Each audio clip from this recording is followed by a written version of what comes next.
with a Sanskrit line which is called Brahmavid Brahmaiva Bhavati. Just by knowing about the cosmos, you become the cosmos. Understand? Just by knowing about the cosmos, you become the cosmos. You start manifesting the various different dimensions of the cosmos. We're all learning about, okay, how the whole universe is a hologram and how the cosmos reflects in you. But why do you need to know about the cosmos? We're going to be having a short introduction to that. Of how when you know the cosmos, you become the cosmos. Let us enter into that session now.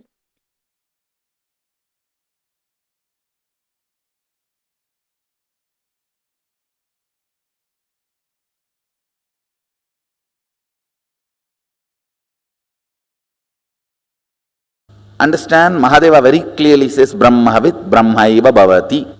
There are some Vedic verses he exactly repeats in Agama. Knowing which you became, that is Brahman, cosmos. Listen carefully.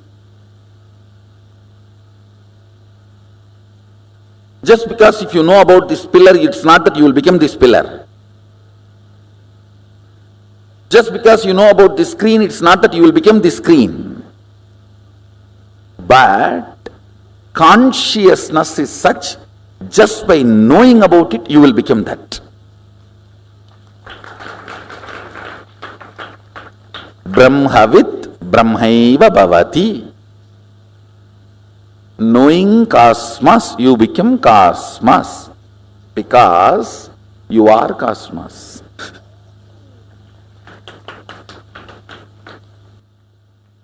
It is like you remembering some of your qualities. Listen. Paramashiva's message directly from Sri KAILASA.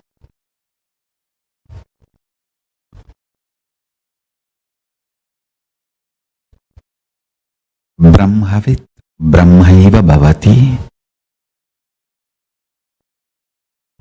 Knowledge about Brahman, even if it is in the intellectual level, even if it has not become your realization in the physical world as of now, the very knowledge, jnana, a logically convinced, cognized understanding about Brahman itself is so valuable and important for you. It guarantees Videha Mukti, means Kailasa when you leave the body. If you digest that Brahma Vidya, knowledge of Brahman, start manifesting as your reality, even while you are living, you live enlightenment. Listen.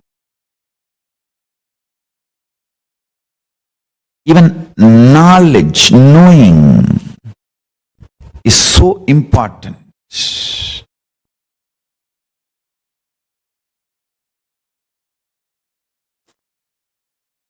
It helps you to plan and plant your future. When I say you are Paramashiva, 10,000 powerful cognitions which cannot be uttered by words, the whole thing is packed into that one truth, and I am sending this to you. Listen. Understand?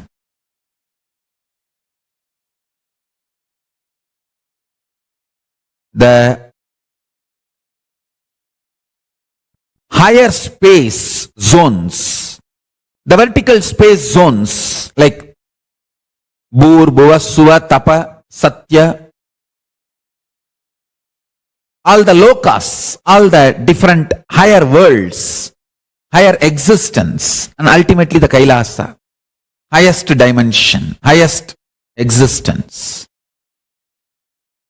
Even if you know information about those lokas, they become enlightenment. That is the important thing. Understand? In this world, the truths related to this world, knowing does not mean experiencing. The information does not become enlightenment. But the truths about that world, just information becomes enlightenment. Brahmavit Brahmaiva Bhavati. Knowledge becomes reality. Information becomes enlightenment. That is the way Musukunda Chakravarti went to Devaloka and brought Tyagaraja Swami of Tiruvarur. Just one Rishi came and gave the information about Devaloka, and that became experience for Musukunda Chakravarti. He just went there casually for a visit. Indra received him and said that I have a war now, can you help me? And Musukunda Chakravarti said, why not? And he took the whole Chola army and supported Indra, and Indra won the war. Because Indra won the war, Indra asked, I should give you some gift, what do you want? Understand? The inter-dimension travel, the inter-world, inter-space travel was common lifestyle for us. This is all not false. I am telling you, the evidence. Musukunda Chakravarti went there and supported Indra and won the war, and then came back. Evidence. 7 Tyagaraja Swami are in Tamil Nadu. Vedaranyam, that's one. Tiruvarur is the main deity. This 7 Tyagaraja Swami, nowhere in the deity you can see even one small symptom or any evidence it is man-made in this world. Like how Prahlada, whatever Prahlada heard from Narada, sitting in his mother's womb, when he came out, when he assumed the body, when he started growing,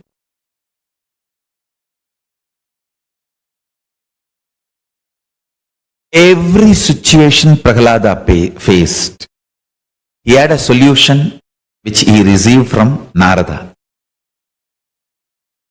He had a solution which he received from Narada in the womb. And beautifully he was able to navigate his life and win the whole thing. Understand, you need to really understand. Knowledge about the cosmos is not necessarily demands your faith or belief. It only demands your integrated listening. For example, I am telling you, when you leave the body, the space where the life is happening to you, what we call Jiva, Chit, that will start moving, getting pulled, gravitated based on the kind of the vibration and thought current you cherish about the future. Understand, this is a very important statement I am making. It is not about how you lived the past. It is about how you want your future. That is too important information, fact you need to know. For example, you lived 90 years and all the 90 years you did everything dirty, stupid. Suddenly, fortunately, just before the leaving the body, something clicks in you and you decide absolutely bright, right, pure, liberated future. And after you decided to live that liberated future, for some reason you did not continue to live for many days with the body, but you left the body. what you planned for your future, that will be the force gravitating you towards it. Listen carefully. Listen carefully. Your taste for your future is the gravitating force to which you will reach.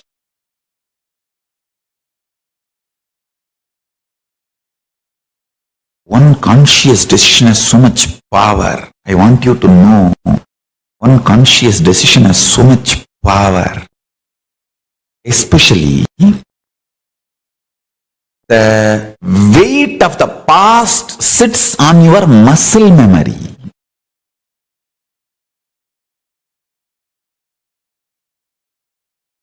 Power of decision is in your biomemory. So, when you leave the body, the weight of the past drastically reduces. You can just take off. Especially if you heard all these truths when you are in the body. Now itself, if you heard all this and gets inside your system, I'll tell you very point blank, the truth. Nothing exists other than Shiva, the existence, auspicious, iruppu, chit, Shiva, Brahmavit, Brahmaiva bhavati. Just by knowing about the cosmos, about the universe, about the existence, you became one with that. You became that. Listen. Brahmavit, Brahmaiva bhavati. Knowing Brahman. The word Brahman means yourself, God, universe. All the three put together is Brahman. Knowing Brahman, you become Brahman. Listen.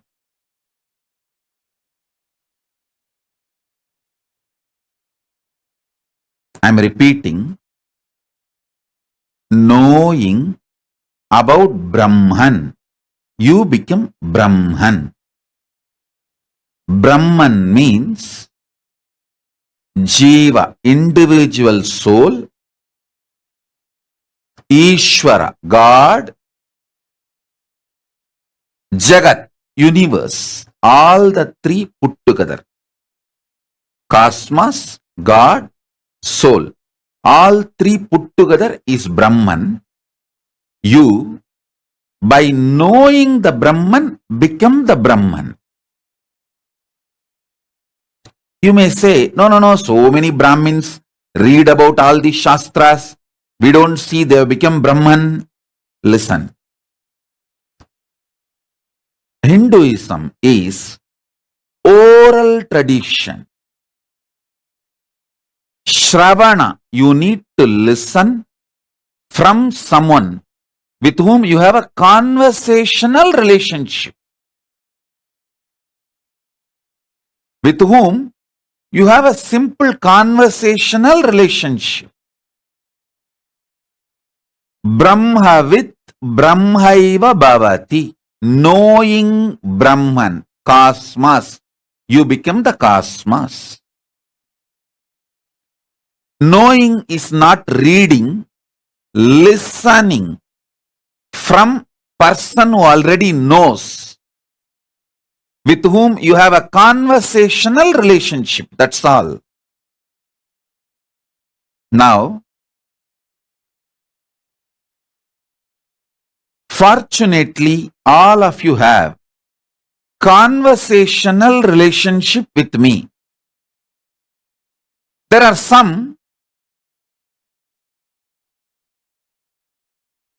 may need little more time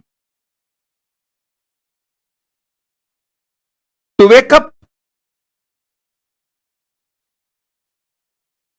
but the moment you decided to come and sit in front of me, you have taken your first step. So naturally, I will do my million steps. Even if you think you want to take one step towards me, I will take 10,000 steps towards you. If you take one step towards me, I will make million steps towards you. It's my commitment. Understand? It's my commitment.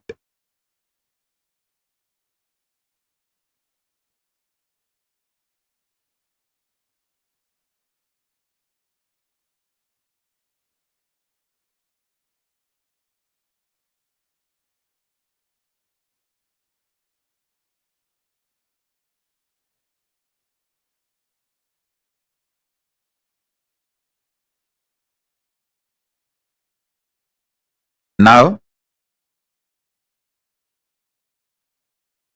I will give you some more deeper understanding about this superconscious mutation process. Listen.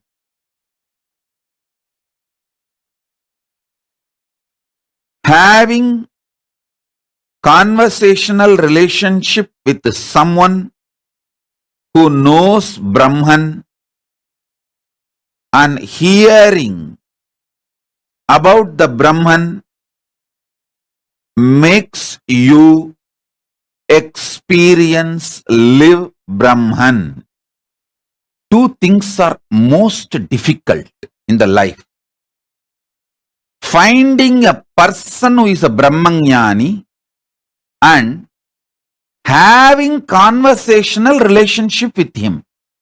That's all.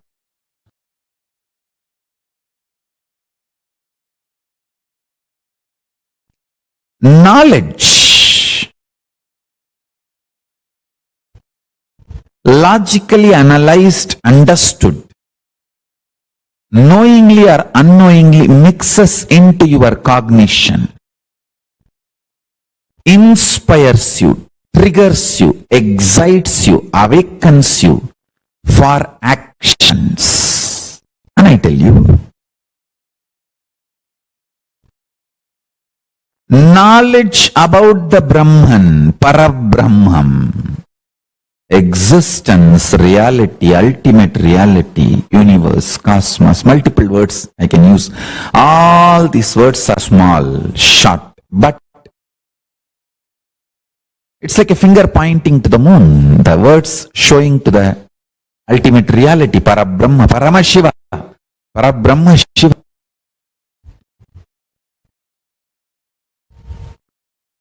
Listening to these great revelations, truths, internalizing,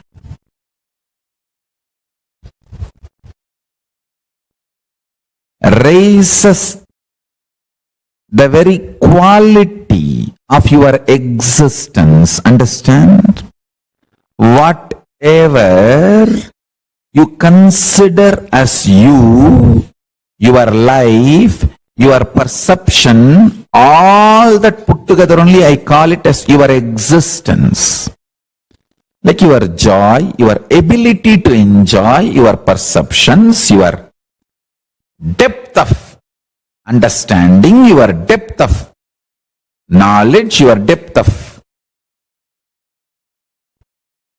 clarity about the reality and the wealth you have and the powers you manifest and the powers you have about on the society and on yourself, on your life. Saraswati, Lakshmi, Durga, everything you have in your life, all put together, I call as your existence. And knowledge about the Brahman just raises the very level of your existence. It gives you a breakthrough, super conscious breakthrough. Understand?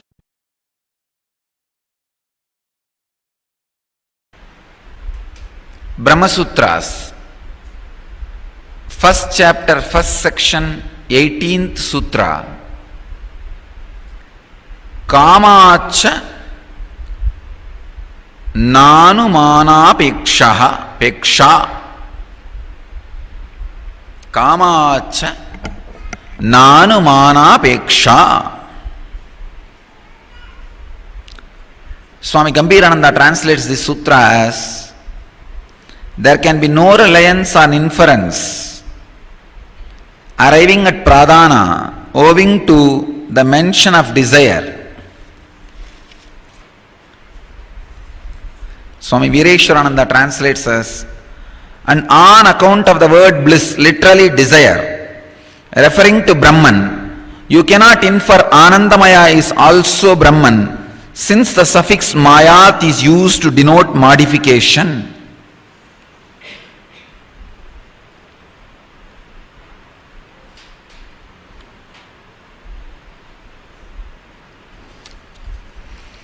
Swami Sivananda translates this sutra as: because of wishing or willing in the scriptural passage, we cannot say even inferentially that Anandamaya means pradhana.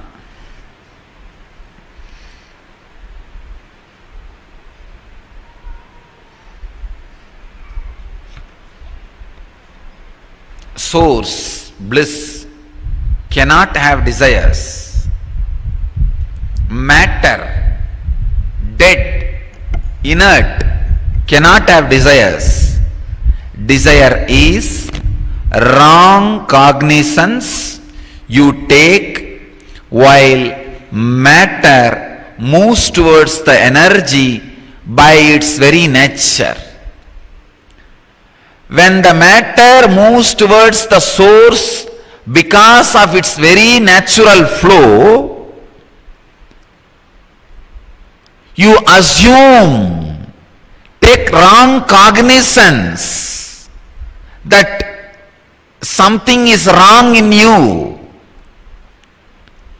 You do have desires.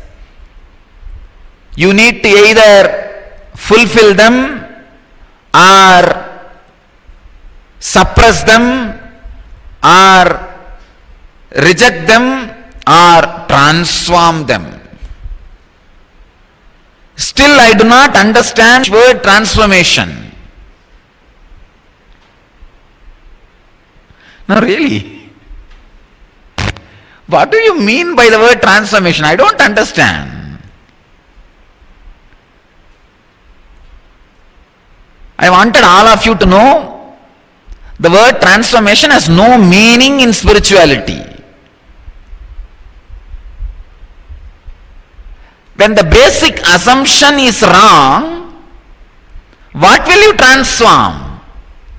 For example, now you assume all the trees are, both sides of the roads are running towards you. Now, when you realized you transformed the trees or what? You transformed all the trees running towards you? No.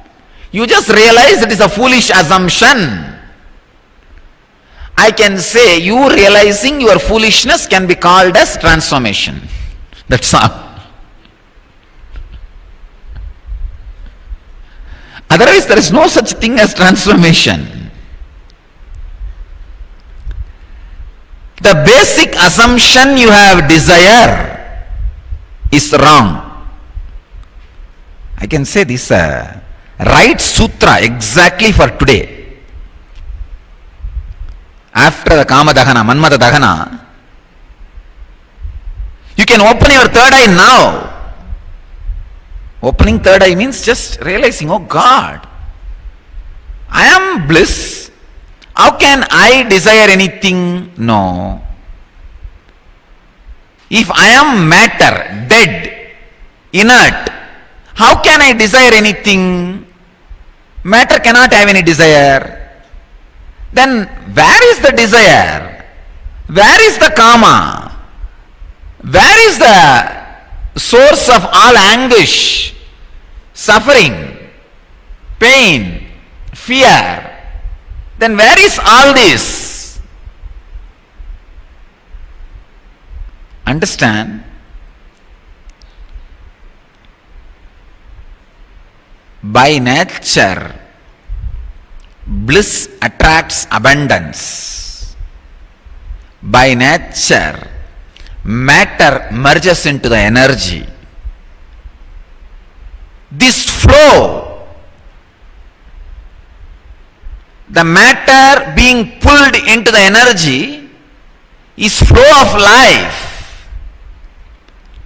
Unfortunately, you have taken the wrong cognizance of that flow. In that chaotic confusion, you started thinking you are running towards matter. It is not. If you are running towards matter, why should you rest into a space where there is no matter exists every day? You just recoil yourself and rest in the deep restful awareness silence every night in the deep sleep. If you have desire, why should you every day get into that space? Why not spend that time also in desire? No. Desire is the wrong cognizance you have taken about the flow of your energy. No such thing as desire exists. When one wrong cognizance is taken by you that you have desire, now whether you flow with that cognizance or try to oppose the cognizance, whatever you do, you are in a mess. First, the very cognizance should be withdrawn from your inner space. Brahman is abundance. Brahman is life. Existence is life. By very nature it goes on expanding, expanding, expanding. Understand? I will present the interpretation of this sutra. I will present this sutra maybe in this angle. Existence is bliss.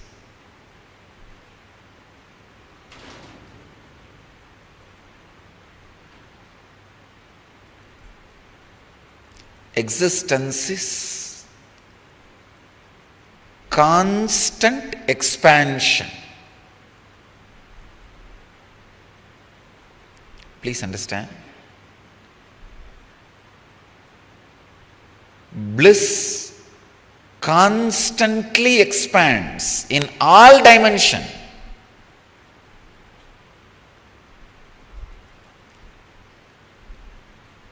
If you are experiencing levitation, automatically you will see you are expanding in the dimension of health, wealth, relationships, in every dimension. Please understand, if you are levitating and your wealth is not expanding, your health is not expanding, something is seriously wrong. It's not levitation, you are jumping around. Don't hop around. Because these are infallible informations. which can never be false, Brahma Sutras, aphorisms of existence, cosmic law,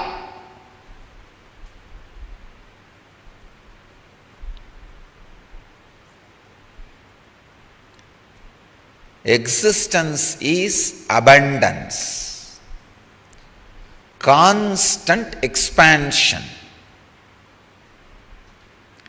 Whether it is in the level of understanding, in the level of love, in the level of life, in the level of health, in the level of wealth, whatever may be, but the truth of existence is expansion. Very essence of existence is expansion.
Brahmavid Brahmaiva Bhavati.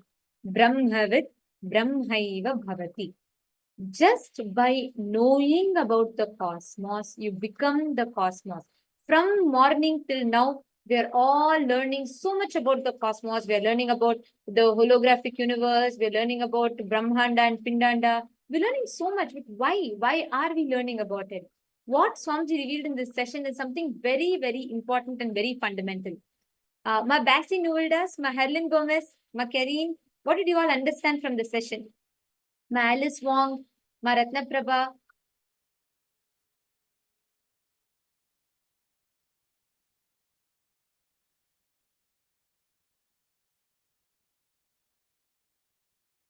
Pranaya, you will not, if you can have the food, I mean but you eating or not eating will not affect if you eat, it will not affect any of the process or initiation you're receiving. So don't worry about it. See, you should know one thing. All the initiation processes are not dependent on our mind, our space, feeling. No.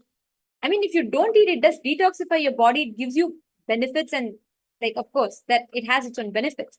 But your experience of the initiation is not dependent on that diet. Like it's not dependent on that. Even without that, still initiation will have the impact on you. Actually, there's a very beautiful story to explain what Swamiji revealed in this session. I would like to explain it through a beautiful story that Swamiji tells. There was once a boy who was very dull and, he was not very intelligent, right? So his father said, all right, let us just put him in some school, something at least let him learn. So he takes them in the village, he puts the son takes his son to the village school and he tells the teacher that, master, you just keep him, let him sit some corner of your class. He's not intelligent, but at least some good can come to him out of this session. So let him just listen to your classes.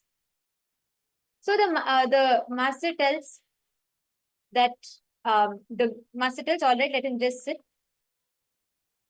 And every day that boy used to sit in the back of the class and he used to start listening to the sessions and he'll not understand anything. Everyone else will just make fun of him because he's not as smart as the others. But he was very, very diligent. Like he used to come before everyone comes, he used to sweep and mop and clean the place. He used to set up for the teacher, everything he used to do. So one day the teacher was teaching about taking the lesson and half the lesson itself, the session gets over. So he just tells about Aham Brahmasmi, right? So then the session gets over. The teacher was not able to give a complete meaning of it. The school gets over and the kids all go. And this boy keeps chanting Aham Brahmasmi, Aham Brahmasmi, Aham Brahmasmi. And he keeps repeating it. So the father hears the child repeating it and he says, hey, you're chanting this so much. Do you know its meaning? The boy says, oh, that's a nice point. I never thought about it. I never thought to ask its meaning. I just know it's Aham Brahmasmi. Then the father says, I'll tell you, Aham Brahmasmi means I am Brahman. So that is what Aham Brahmasmi is. That is the meaning of Aham Brahmasmi. So understand the meaning and chant.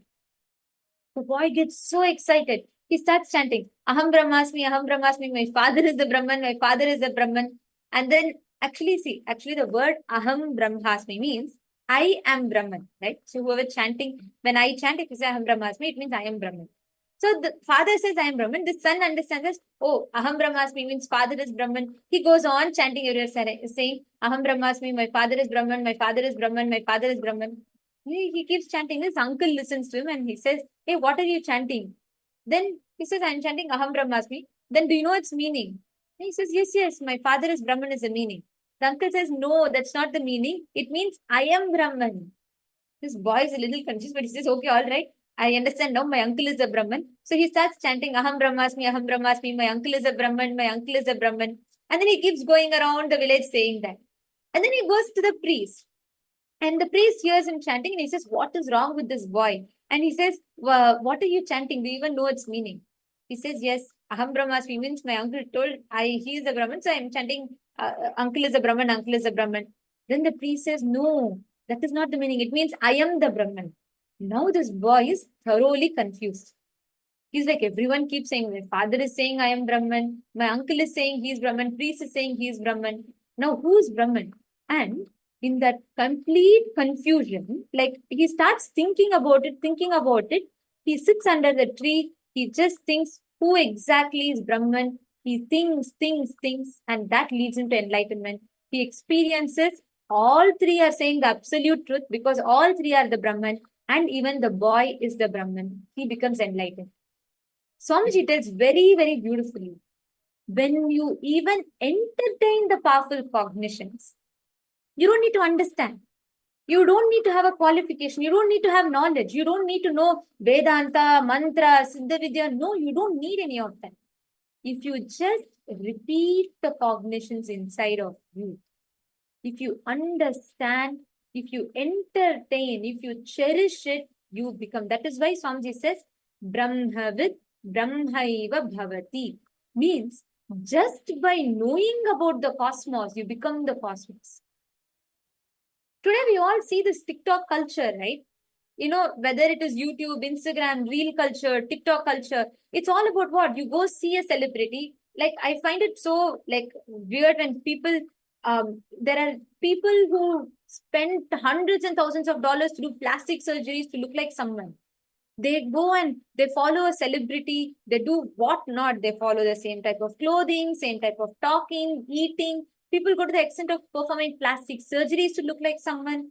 Understand, our brain functions in a way, anything you cherish, you start becoming that. The concept of role models, we keep cherishing. How many of you have had this experience? Like you watch a movie, you fall in love with the character of the hero or any character in the movie, and many aspects of your life you start associating and you start thinking of yourself like that character. How many of you have started experience? How many of you have experienced this before at some point in your life?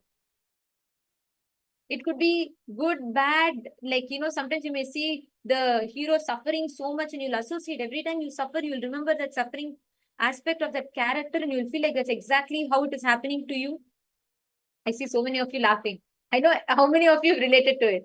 Understand, that is why the movie culture influences us so much. Because when you see someone, what starts happening is unconsciously inside you, you start cherishing. You say, oh, I want to be like this character. I really like this hero, the concept of, you know, that's why this Harry Potter, Spider-Man, it influences kids so much. They want to be like that hero. They want to be like that character. And what starts happening is when you start cherishing them, unfortunately, the biggest thing that happens to you is you start mirroring the depression and incompletions of the hero. Just day for yesterday, I was reading the news where one fan of a popular celebrity of South India, he committed suicide because of the depression of seeing the celebrity go through some depression. Same way, when another celebrity had died, he had committed suicide. People had died, followed the exact same thing. I was shocked. I just could not process or understand to what extent this can happen. In that, I remember one satsang where Swamiji tells, when you start cherishing, you cherish to such an extent that you start reflecting their bio-memory of the celebrities inside you, which means all their incompletions becomes your incompletions. This is the most dangerous culture. That is why in Hinduism, who are the role models in Hinduism? When you are born, they'll teach your childhood has to be like Krishna. He's God, right? All the role models in Hinduism, you will not see there are so many great kings. There have been amazing kings and amazing people in Hinduism. Nobody will give them as an example to you. From the time you are born in Hinduism, you're only taught your ideals as gods and goddesses. Your ideals, you're taught to live like Rama, Purushottama. You're taught to be like Krishna. You're taught to radiate the characteristics of Paramashiva because you keep cherishing that. When kids cherish, if you ask in like earlier times, if you ask young Hindu kids, who do you want to be? They'll say, I want to be like Krishna. I want to be like how Krishna was. I want to be just like Rama. You start cherishing that, you become that component. You start manifesting those attributes. Today, why young kids are suffering in depression, and what is the age to even talk about depression, plastic surgery, looks, and what not? Why they get influenced by this is because they suffer. They constantly cherish that. They start mirroring that bio-memory. This is why Brahmavid Brahmaiva Bhavati. If you cherish the cosmos, if you cherish the powerful cognitions, if you cherish the consciousness, you become the conscious. See, actually, in Ishavasya Upanishads, Swamiji reveals what you cherish, what you're constantly meditating upon. See, understand, any God you may connect to, whichever God you may connect to. But let's say if everything in the planet Earth is given to you, whatever you want and much more than what you want is given to you, the next 1 week, how you will spend it?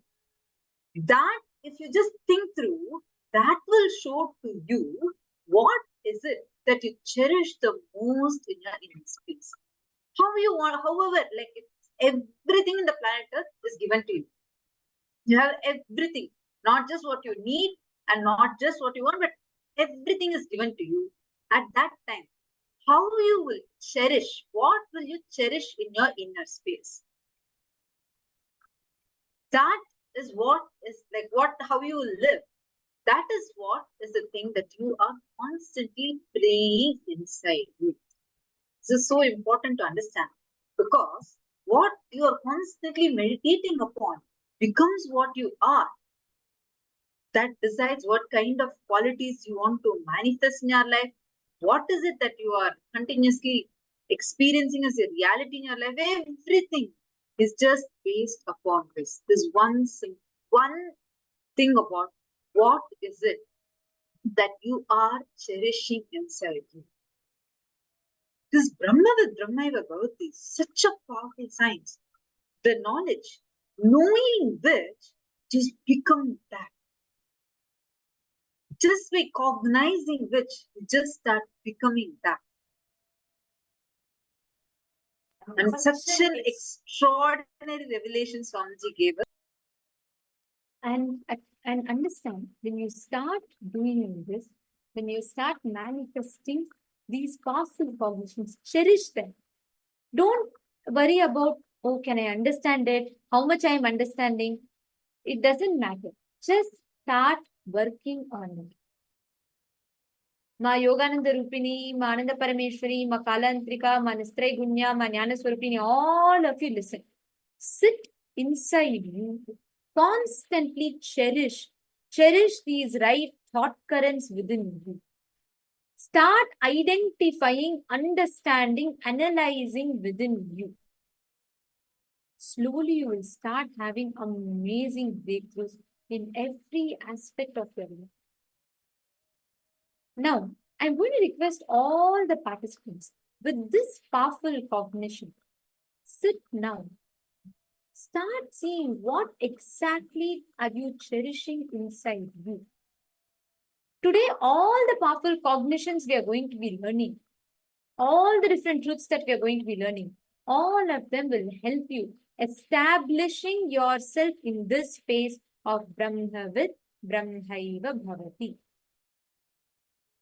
Become aware of what is the exact concepts, cognitions you are cherishing in you. If you constantly cherish life negativity, you will only manifest that as your experience. If you consciously, constantly cherish all the incompletions and hatreds and anger towards life, you only manifest that as your experience. Just become conscious. What are you cherishing? What is the experience you're building upon yourself? That will make you manifest, have phenomenal breakthroughs in every aspect of your life. Now, we're going to be entering into a very beautiful Nitya Kriya that Swamiji has designed, which is going to help you get cured from anxiety. This Nitya Kriya will work on the subtle cognitions that you carry about you, and it will help you feel so empowered. All the anxiety that you carry in you will leave. So we are going to be doing this Nitya Kriya. Swamiji himself will be guiding us all. And I request all the participants to please follow along as Swamiji guides us all. Let us all enter into the Nitya Kriya.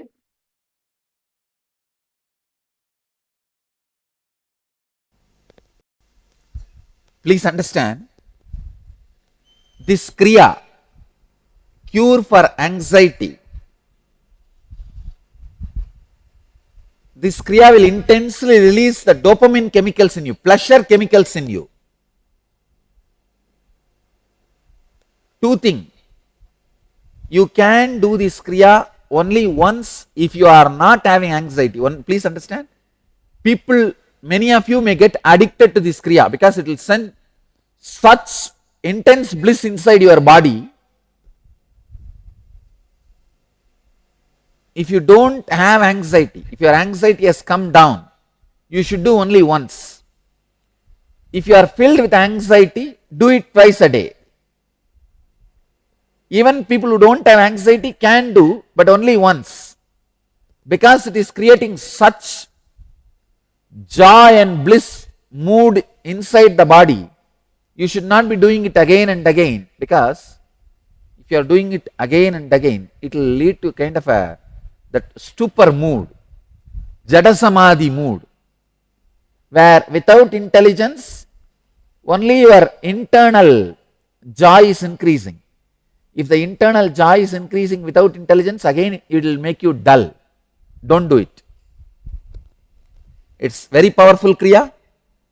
It will just intensely send bliss chemicals, bliss hormones all over the world, all over the body, all over your body. Of course, your body is your world. All over your body. So anxiety will disappear in just 1 week. 1 week this Kriya is enough, anxiety will completely disappear. Only thing, after anxiety disappears, you should not do it more than once. With people with anxiety, I may recommend twice. First step, Varahasana. It's a Yogasana Mala Sachitra book. In that scripture, 76th verse.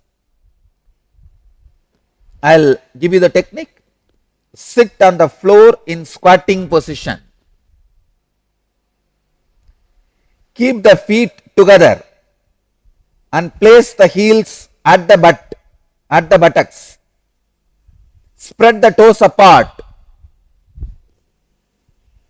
Raise the knees and press the abdomen with thighs. Join the palms together and take them to the back. Fix the gaze at the tip of the nose. This is Varahasana.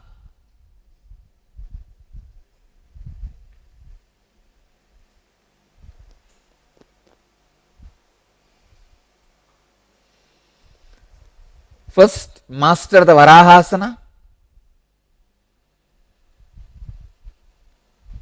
It's a very powerful posture. Yesterday I tried. Immediately I saw like a stream of Amrita flowing all over my body. The nectar, bliss chemicals. Be in that posture at least 30 seconds. Push the hands behind as much as you can.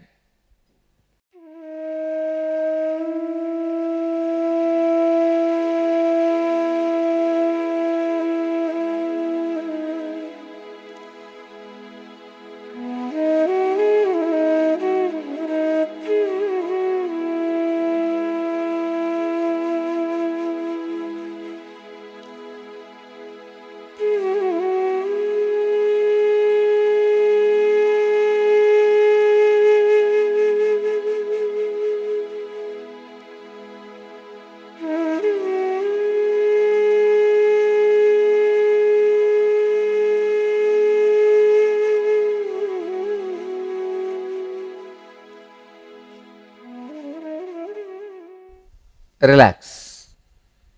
In the same posture, you are going to do the pranayamas. First, Trishula Kumbhaka. In Kumbhaka Patati, 193rd verse. Inhale through the nostrils and mouth together at a time. This is called Trishula Kumbhaka. Please understand, I will show you.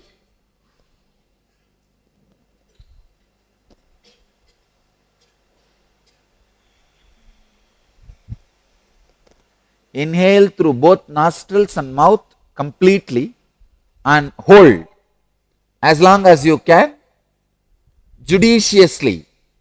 When you can't hold, relax. This is Trishula Kumbhaka. Do this 21 times now.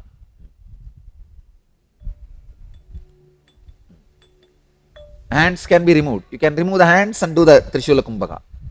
Yes. Usually during this Kumbhaka, close your eyes also, because even through eyes, prana leaves your body.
Next step,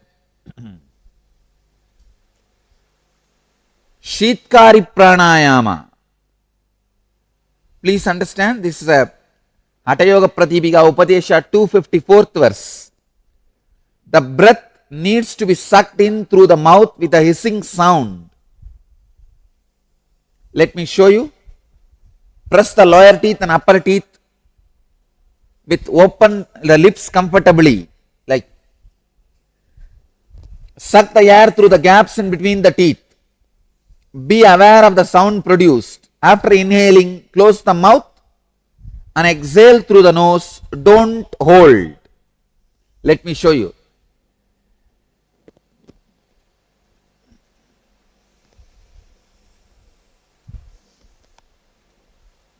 Do this 21 times.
Sit comfortably. Protrude your tongue as much as possible. Roll the sides of the tongue like a tube. Now inhale through the tube performed by the tongue. Tube formed by the tongue. After inhaling, close your mouth. Hold the breath judicially as long as you can. Then exhale through the nostrils. Let me show you.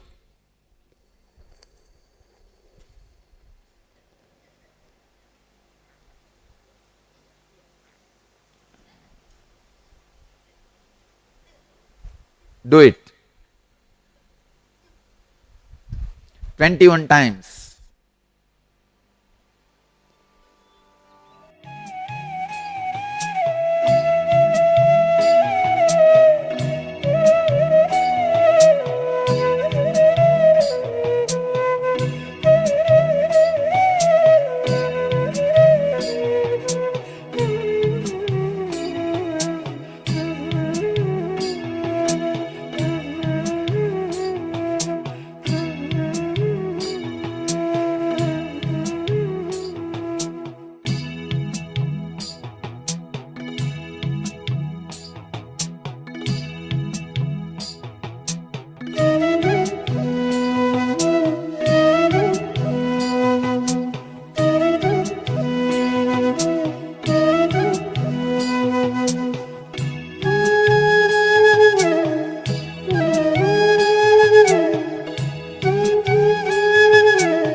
Trinetra Kumbhaka.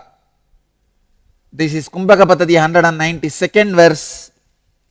Inhale through left nostril, hold the breath without exhaling. Inhale through right nostril, hold the breath again without exhaling. Inhale through both the nostrils, hold the breath. Then, as long as you can hold judiciously, then exhale and relax. Do this 21 times.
Let you all achieve, experience, live, express, radiate and share the eternal bliss. Nithyananda. Thank you.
Please relax, please settle down.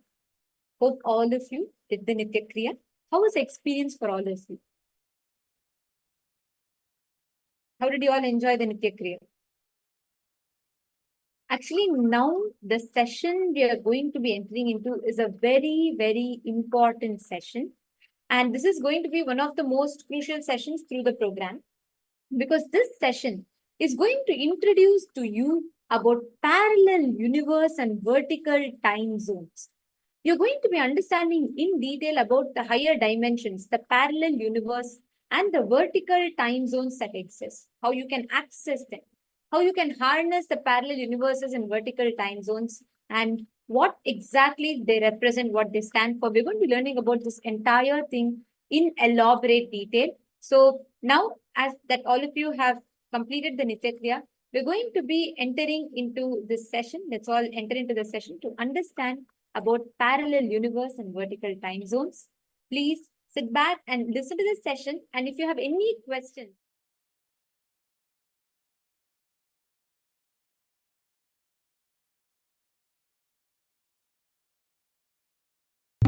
Since the beginning of time and space, Bhagwan Paramashiva, the all-powerful, all-pervasive, and all-knowing ultimate superconscious existence, revealed in the Vedas and Agamas, the source scriptures of Hinduism, the truths about himself and the manifested universe and its multidimensional and simultaneously existing dimensions and worlds, also known as parallel universes or vertical time zones. त्रुट्यादि प्रत्ययस्यार्थः कालो माया समुद्भवः. The Kala Tattva, which gives rise to the knowledge of various time zones and parallel universes such as Truti and others, is originated by Ananteshwara from the impure Maya. Bhagwan Paramashiva mentions that as we experience the various higher states of consciousness, we simultaneously experience the various time zones associated with them. We get transported to the parallel universes and experience the other dimensions of our own existence, of our own personality. Listen, Subarloka is all about stable bliss, absolute health and stable bliss. Maharloka is all about the highest peak possibilities. Jana Loka is the place where you can exist in multiple bodies at a time. You experience oneness as the super reality. Tapaloka is that last struggle you go through. Sometimes you know you are Paramashiva, sometimes you just slip off, but again you say, I am Paramashiva. That space is the Tapoloka, an absolute surrender. Whether I am remembering, I am manifesting Paramashivatva, or I am deluded. I surrender both to Paramashiva. When you take that decision, you are lifted to Brahmaloka. You move to the Brahmaloka. The deep surrender lifts you to Brahmaloka. Then from there you move to Parandama, Vaikunta, and Kailasa, then Mahakailasa itself. The key to unlock these parallel universes is hidden in the spine of the human body. Human beings, only human beings on this planet Earth are empowered, hardwired, capable of migrating to parallel universe. Understand? Your spine is not only hardwired, capable of fuel, charged to lift you off to different parallel universes. सुकृतान् मानवो भूत्वा ज्ञानी चेन्मोक्षमाप्नुयात् चतुरः शीतलक्षेषु शरीरेषु शरीरिणां न मानुष्यं विना यत्र तत्त्वहानं तु लभ्यते. Of the 8.4 million bodily forms, the human body is the most important, for it is this form in which one gets knowledge of the essence. This knowledge of essence cannot be attained in any other form other than human. The possibility you have need to be told to you. Understand? Even though animals have spine, because the majority of the time they spend horizontally, the spine is not capable of getting fuel with a subtle fuel called ojas. The ojas need to be filled in your spine, and the kundalini need to be ignited for you to reach parallel universe and different vertical time zone spaces. When our state of consciousness is raised, we start experiencing these higher lokas, allowing the various possibilities and powers available in these universes to start expressing in our own human body. Recently, scientists have discovered that the human body, particularly in the brain, naturally produces light in the form of biophotons, and that when our state of consciousness is lifted, the brain moves from producing a normal 20 photons of light per centimeter square per second to more than 100,000 photons of light per second. That shows us that as we start to experience higher and higher states of consciousness, we start to produce huge amount of light, which is directly proportional and translatable to the amount of possibilities and powers that start to manifest on this plane, as well as the freedom from pains and sufferings experienced by beings in lower states of consciousness. These higher lokas gives you various possibilities, powers. For example, imagine, visualize you going to a different country where the electronic gadgets are easily, freely available. So naturally, everything you can gain through the electronic gadgets will be available to you freely. Same way, Kamadhenu, Karpaga Vriksha, Parijata, all these are like different gadgets, possibilities available in different lokas. Please understand, a permanent, irreversible power manifestation from the upper lokas is possible. Once these possibilities and powers start to express in the human body on the Bhuloka, our present plane, we reach a point of no return, where the cognitive shift which happens in us about who we are and what is the reality hidden behind this perceivable world frees us from the deluded ideas we have about ourselves and the life in the cosmos. The moment your consciousness is empowered to access and to exist in the parallel universe, no force in this Bhuloka planet Earth can torture you, abuse you, suffocate you. It is irreversible permanent enlightenment, irreversible permanent empowerment. In the source scriptures of Hinduism, the Vedas and Agamas, Bhagwan Paramashiva reveals about the importance of being initiated by a guru who is fit of giving initiation for us to raise into the various states of consciousness and experience the higher time zones.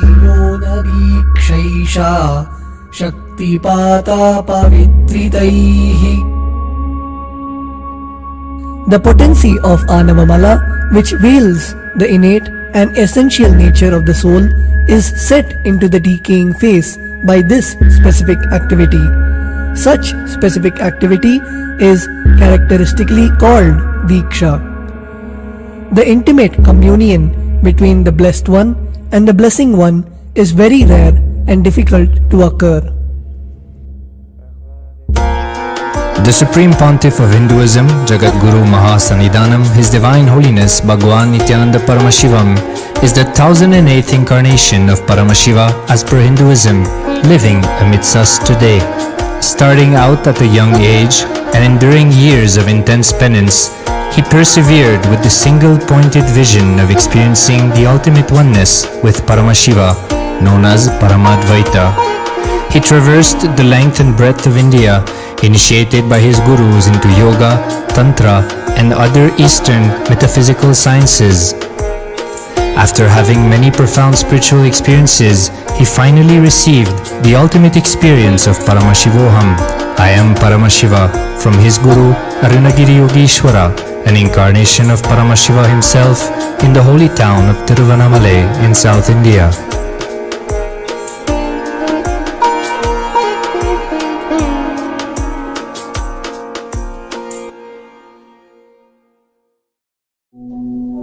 The brain is the body's most complex organ, containing more than 100 billion neurons, each of them in chemical and electrical conversation with up to 10,000 other neurons. Its sheer capacity to process the various happenings of life is astonishing. The scientific studies on the Supreme Pontiff of Hinduism's brain remarkably shows that the complexity presents no difficulty for the Supreme Pontiff of Hinduism in managing his brain's activity. The Supreme Pontiff of Hinduism's capacity to control his brain is very fluid. He can easily shift his brain function and alter his brain waves, allowing the travel into various time zones possible and effortless. The results from the scientific studies conducted on the Supreme Pontiff of Hinduism showed that the human body and brain is able to choose to alter the body and to travel to other dimensions at will. The possibility for people to experience the healing capabilities as well as the higher states of consciousness is an event of immense benefit for humankind. The science of altering the rates and progression of many physical diseases, mental instabilities, and ultimately the superconscious breakthrough has now been made available and achievable for today's humanity. The Supreme Pontiff of Hinduism is a bridge between the visible and the invisible. He is also a bridge between the age-old world of mysticism and the modern world of science and discovery. As brain research continues on a widespread basis, and as we appropriately bring the phenomena of mysticism into the realm of science for further study, we are taking strides on the path of physical and mental health as well as superconsciousness. I'm going to empower, enlighten each and every one of you with the fuel and energy of the parallel universe. It can make you tireless forever. It can just kill the boredom once and for all in your life. It can just make you manifest third eye power right now. You may experience intense levitation right now. You may experience absolute flexibility of the body and complete detoxification, a complete healing right now. There can be multiple possibilities. I'll infuse this intense supernal effulgence DNA, Tejas, Ojas, Kundalini Shakti into your spine to consciously lift you to KAILASA.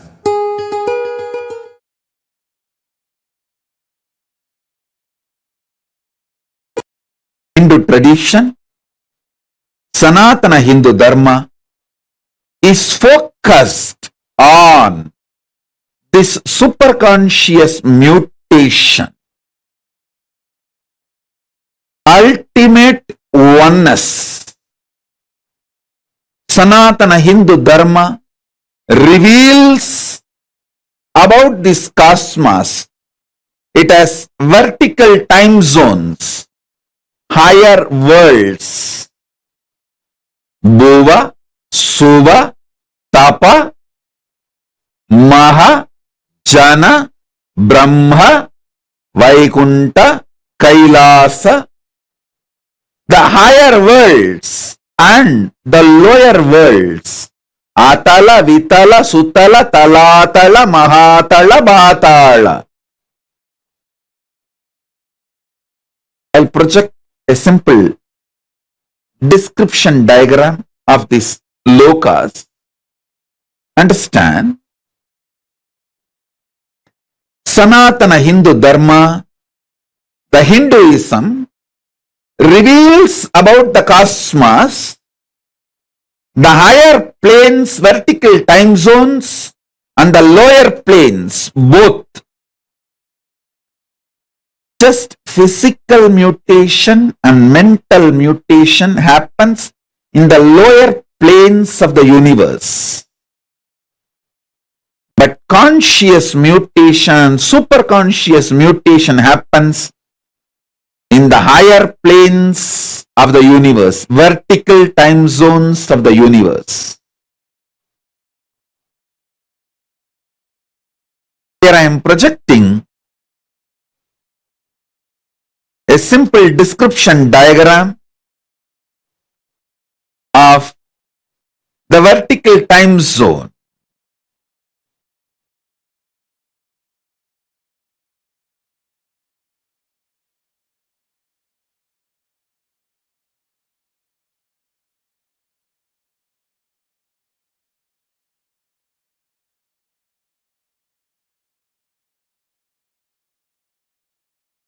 To understand,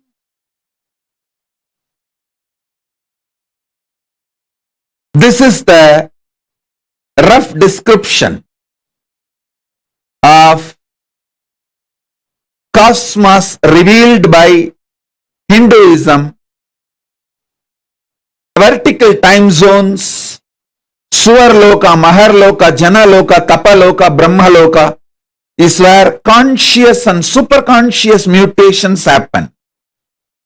The lower worlds, Atala, Vitala, Sutala, Talatala, Mahatala, Bhatala, Rasatala, in these worlds, just physical and mental mutations happen. So understand, this Brahmanda, cosmos, is focused on giving superconscious mutation to all beings and ultimate oneness, Paramadvaita Anubhuti. What I mean by the word vertical time zone? What I mean by the word vertical time zone? For us, 1 year is 1 day for the higher time zone, Swargaloka.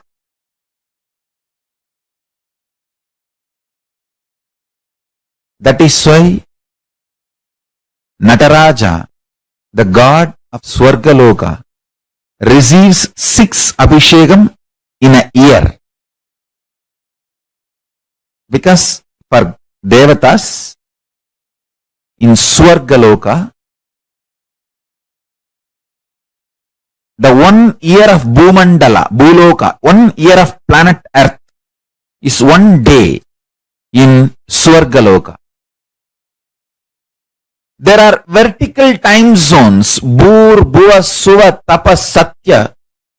The Satyaloka, where Brahma resides, there 1 day of Brahmaloka is 4.32 billion human years. Understand? 1 day of Swargaloka means the vertical time zone above us. Bhur, Bhuva, Suva, Tapa. It goes and Satya, then beyond Satya is Vaikunta, beyond Vaikunta is Kailasa.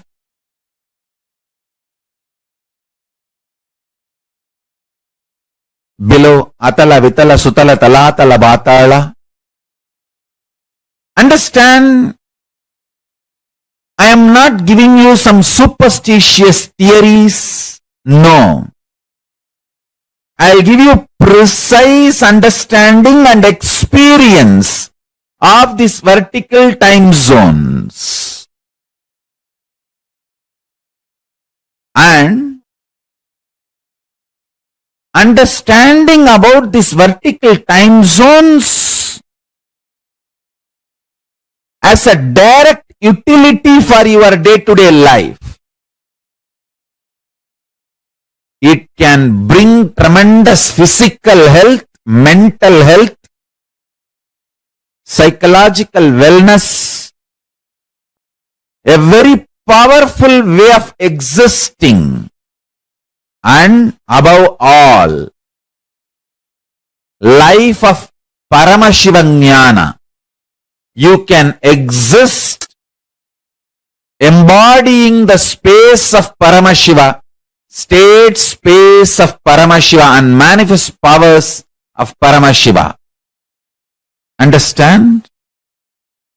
The idea you carry about you is very important because that is the foundation from which you manifest your life. Knowledge about the vertical time zone, especially experientially,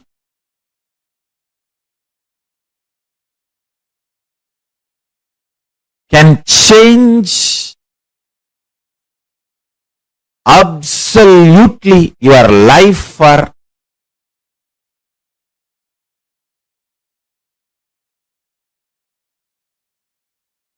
best, highest, supreme form of existence.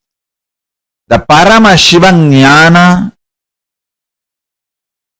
makes you experience the state space powers of Paramashiva.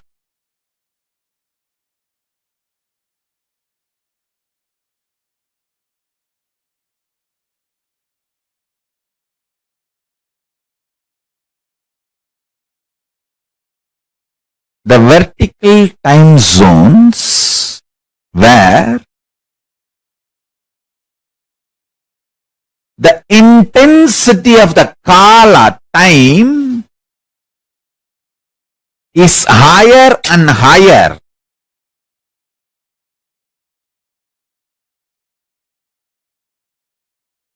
Understand, last few satsangs I was explaining about these 4 points. Matter, mind which experiences matter, intelligence, buddhi which makes decision, consciousness, pure space of Paramashiva. This 4 component put together is your reality. In horizontal time, all these four are equally felt. I can roughly compare like a 25%, 25%, 25%, 25%. 25% matter, 25% mind, 25% intelligence, 25% consciousness. That's the way you experience the reality. If the intensity of the consciousness increases, for example, the consciousness becomes 30%. So, its influence on the buddhi, intelligence also increases. So, intelligence becomes 30%. Then naturally the mind's intensity drops. The matter's intensity drops. So, this two becomes 20-20 and this two becomes 30-30. So the whole thing tilts, means you enter into the vertical time zones.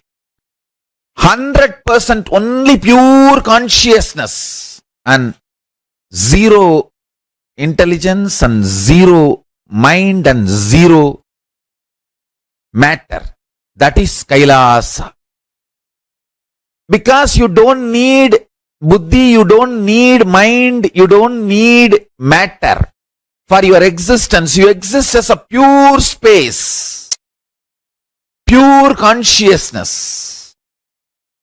That is KAILASA. And same way, you neither feel conscious, almost 99.99999% only matter, less than 0.0000001% mind, then lesser than that 0.1000001%, 0.00001% intelligence, and lesser than that 0.0000001% is consciousness. That is what is patala. That is what is called eternal hell, lowest in the vertical time zone. Understand? Highest peak point of the vertical time zone is KAILASA, where 100% consciousness, pure consciousness, Paramashivatva. No need for intelligence or mind or matter.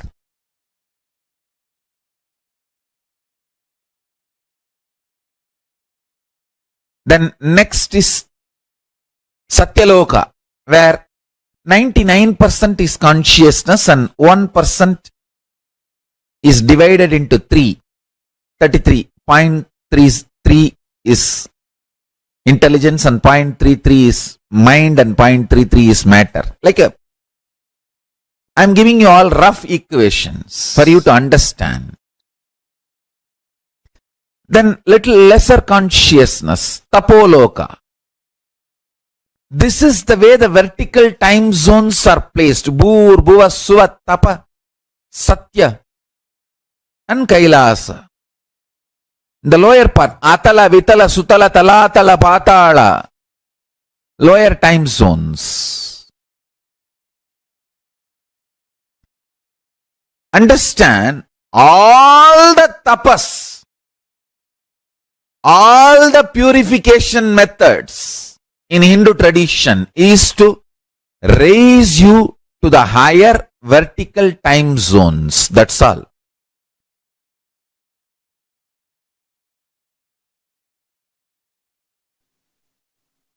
Parallel universes exist in multiple time zones.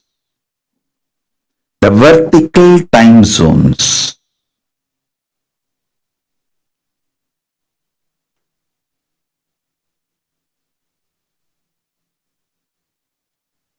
The more you know about how different countries work, the social structure, political structure, legal structure of different countries, if you know more about it, you have the freedom to choose. You can make your life more luxurious, comfortable. That's the reason people migrate. Migration is one of the greatest freedom human beings have. When you have the knowledge, you are empowered to choose. Now listen, the greatest news is not only you are empowered to migrate to other countries, human beings, only human beings on this planet Earth are empowered, hardwired, capable of migrating to parallel universe. Understand? The reason why Paramashiva is revealing the truths about the parallel universe is not just to bring some morality in you or just some understandings in you. Be very clear. Paramashiva is revealing these truths for two reasons: to bring enlightenment into you and to empower you. Understand? Let me repeat. I am interested in enlightening you and empowering you.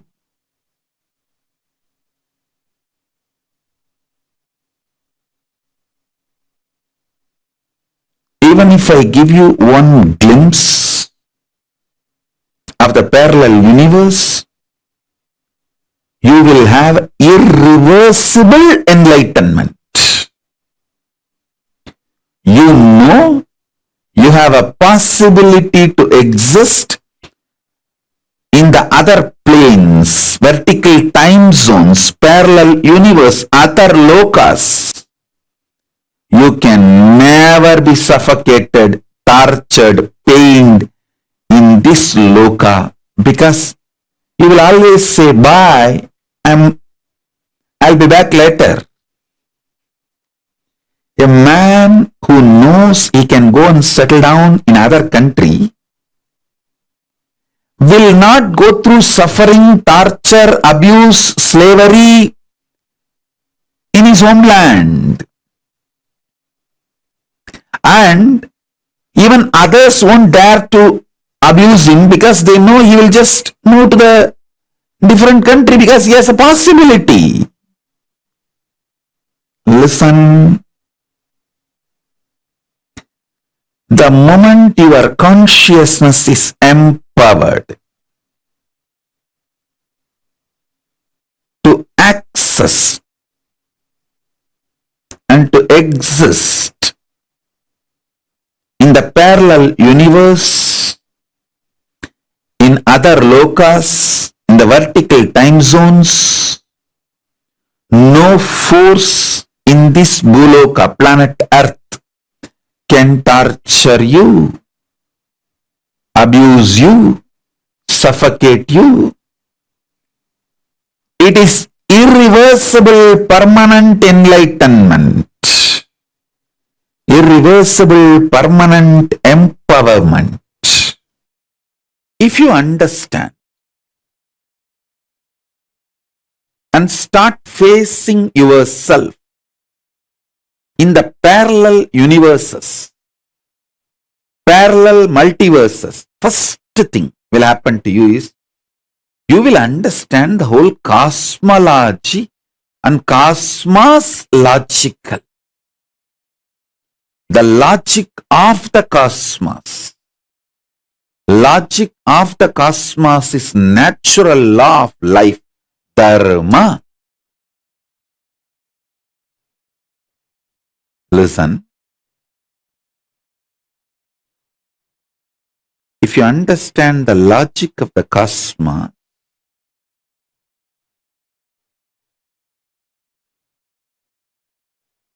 you will have so much power. So much power.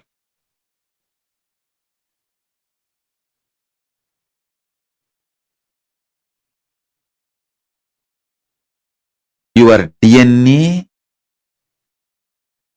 will be just empowered, fully awakened. Listen, fully awakened.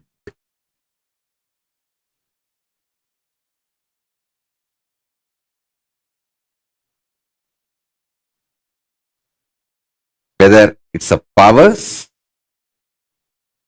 or the state, space,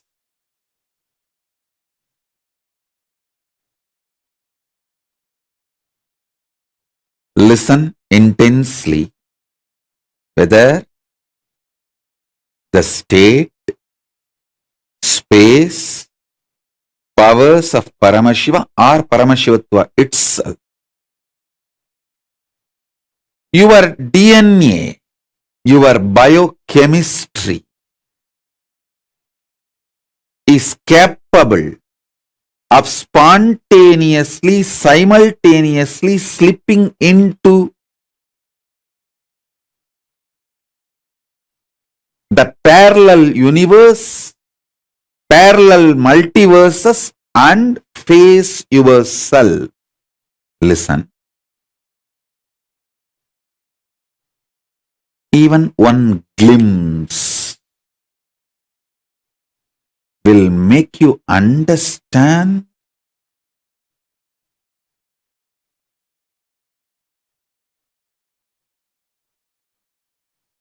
the magnitude of Hinduism.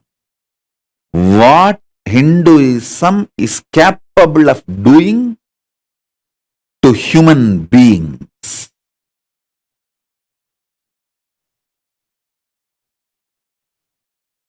You will understand the logic of the cosmos.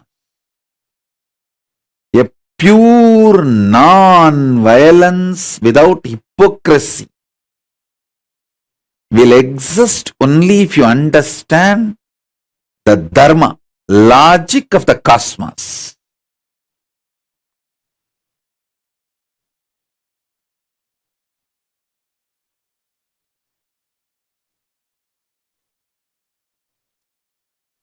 You will become so life positive. Not only all competitions will disappear, you will become a powerful being who shares everything.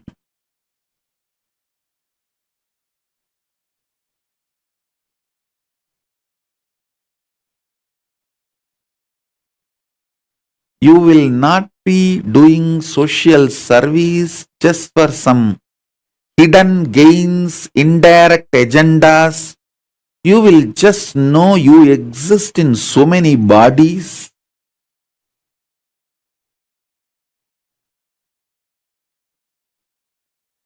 You enjoy life in so many ways. It is like spontaneous sharing. Today's revelations about the vertical time zones not only will give you liberation after you leave the body, it can make you connect with KAILASA from now. You will start receiving the gifts from KAILASA from now. Listen intensely.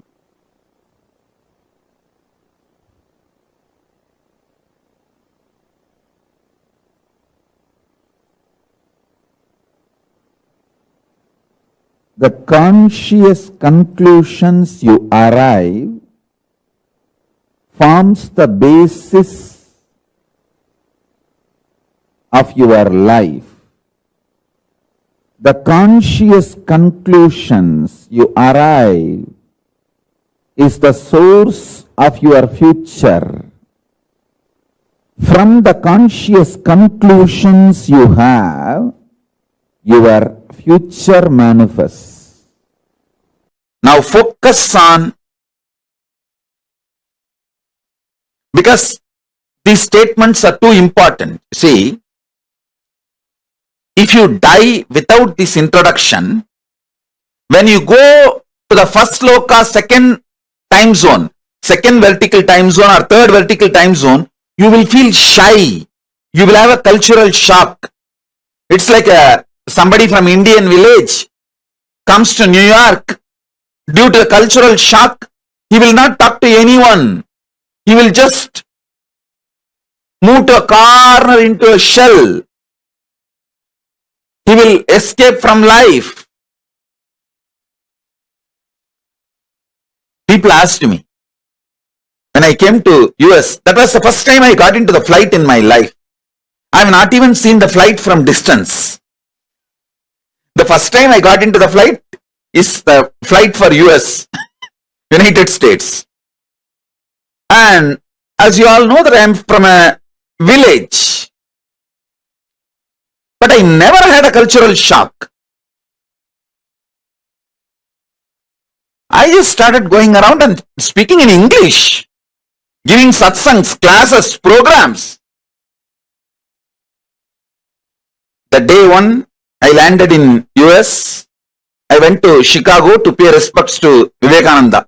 The same stage, the auditorium in which Vivekananda spoke, I went there and offered my respects. Second day, my ASP, Anandaspurana program. First time I am doing it in English. Before that I have spoken in my own bottled English. But first time in outside India in my own English. People asked me, can we get a translator, Swamiji? I said no. I'll have to learn. Let me learn. All of you listen. Now initiation time. So no movements. Every word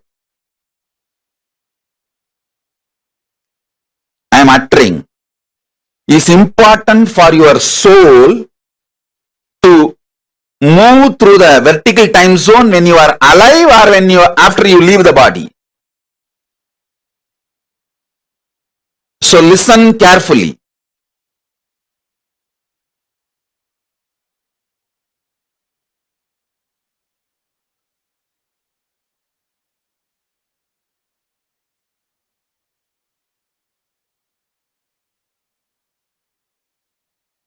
Listen.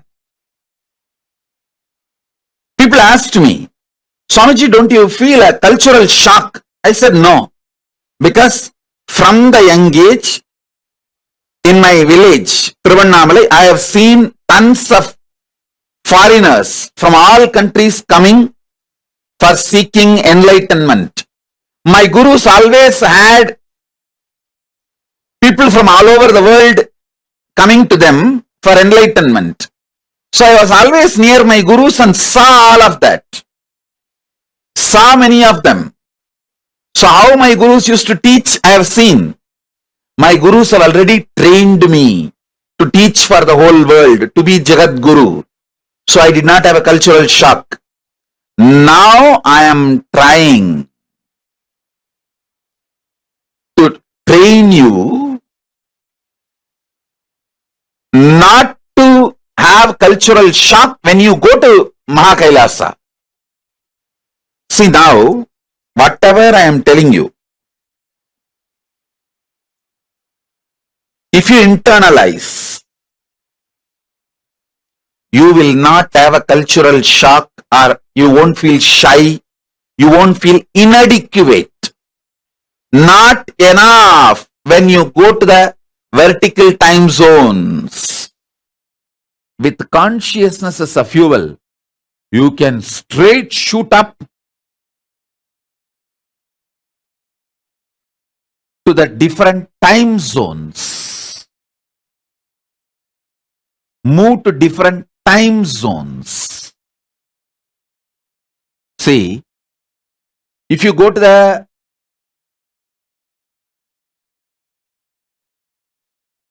higher altitude. In the world, many the governments have established that station in the space research station. If you go there, your body goes through certain changes, hair growth and whatever changes. Same way, if your body is lifted with a conscious empowered vehicle to the vertical time zone, it goes through superconscious mutation. That is why if you go to Indraloka, automatically you will have 4 hands. If you go to the Swargaloka, automatically you will grow 2 hands more. Because the superconscious mutation will happen. Listen. If you go to the space station, automatically your body goes through certain changes. Same way, if you go to the Swargaloka, automatically your body goes through certain changes. Because superconscious mutation happens.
How was this revelations for all of you?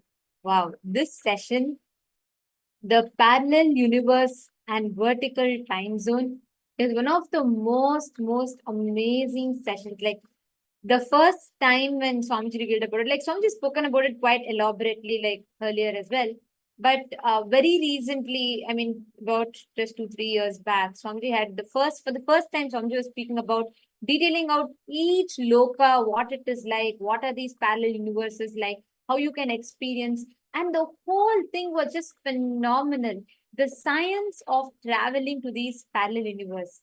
And the best part is, we have this science. Hinduism is the only place where you can physically travel with your physical body to the parallel universes and the vertical time zones. You can go, we have tons of references. Like, for example, like Swamiji was saying, Muchukunda Chakravarti. He physically, along with his body, went to the heaven and he fought a war for the Devas. We have had this immigration, like how we have the whole migration that happens between country to country. We had interstellar travel, not even interplanetary. We were able to travel to higher universes, parallel universes, and vertical time zones. That science is what Swamiji revealed to all of us. Can I request every one of you to post what you understood from this session? Ma Margarita, Ma Alice, Ma Ratnaprabha, Ma Dennis, Ma Kalahantrika. Can I request every one of you to please post what did you all understand from this session? Some of the most important revelations. See, first thing all of you should know. In all 14 lokas you exist.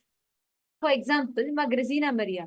There is a Grazina Maria in Tapoloka with your same face but a Rishi body. See, the existence of the 14 lokas are real, and understand whatever the modern science has been able to discover thus far. Everything comes under just this known universe. Whatever we have only comes to Bhuloka plane. This Bhuloka plane is the plane that has vast knowledge, information, everything, whatever we are seeing, stored as the manifest universe that we have seen and that we have been able to discover thus far. Are all of us understanding this? Such a beautiful science that Swamiji revealed about how, based on the ability of consciousness, having the ability to choose between right and wrong, it gives you the ability to access the vertical principles. Can I request all the participants to post here in the chat what are the clips you had so far about vertical time zone, the 14 lokas, and the various planes of existence?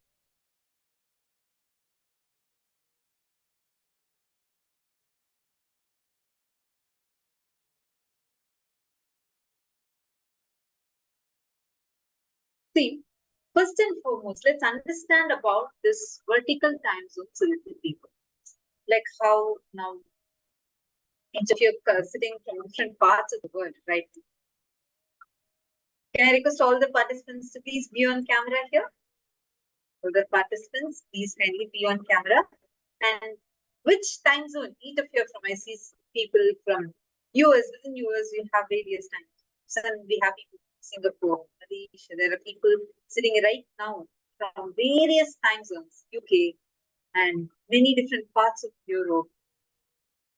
Now, in each of us, there are, in some places it's morning, some places it's midnight, some places it is afternoon or evening.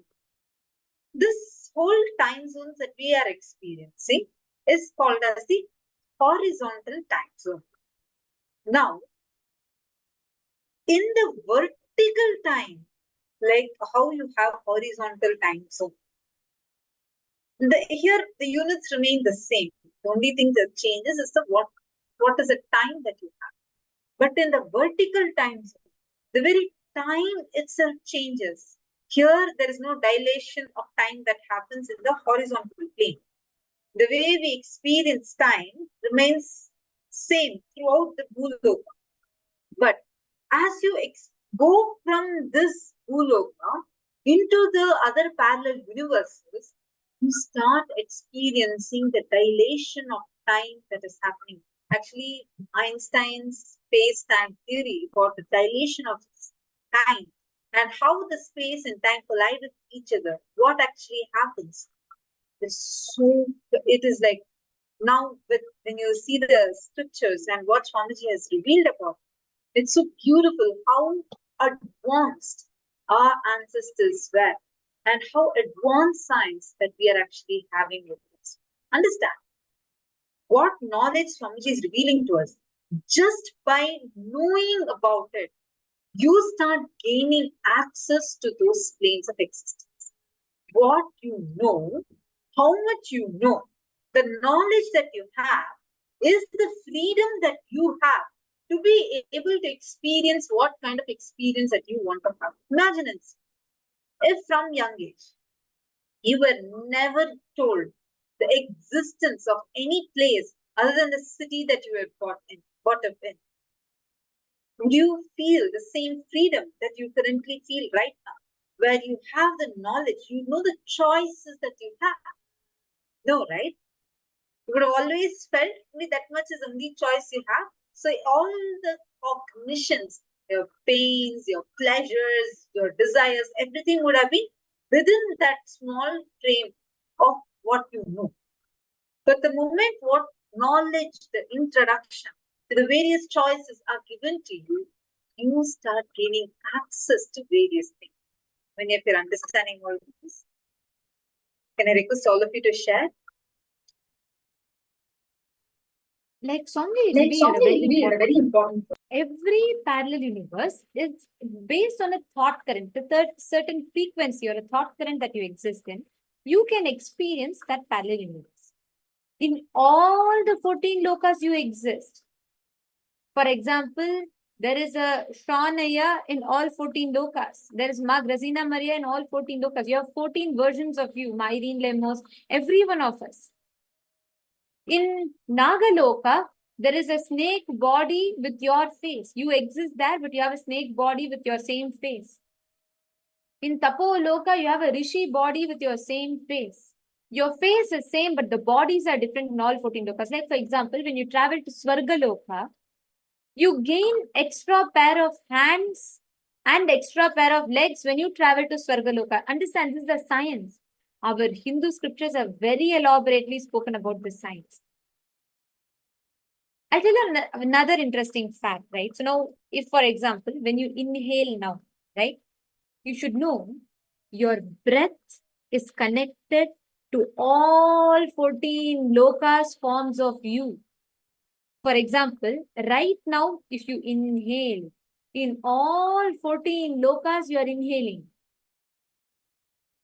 The moment you inhale now, the air, it goes to all the 14 lokas, your breath is connected and it comes back. So, every loka, you're connected by your breath, your breathing.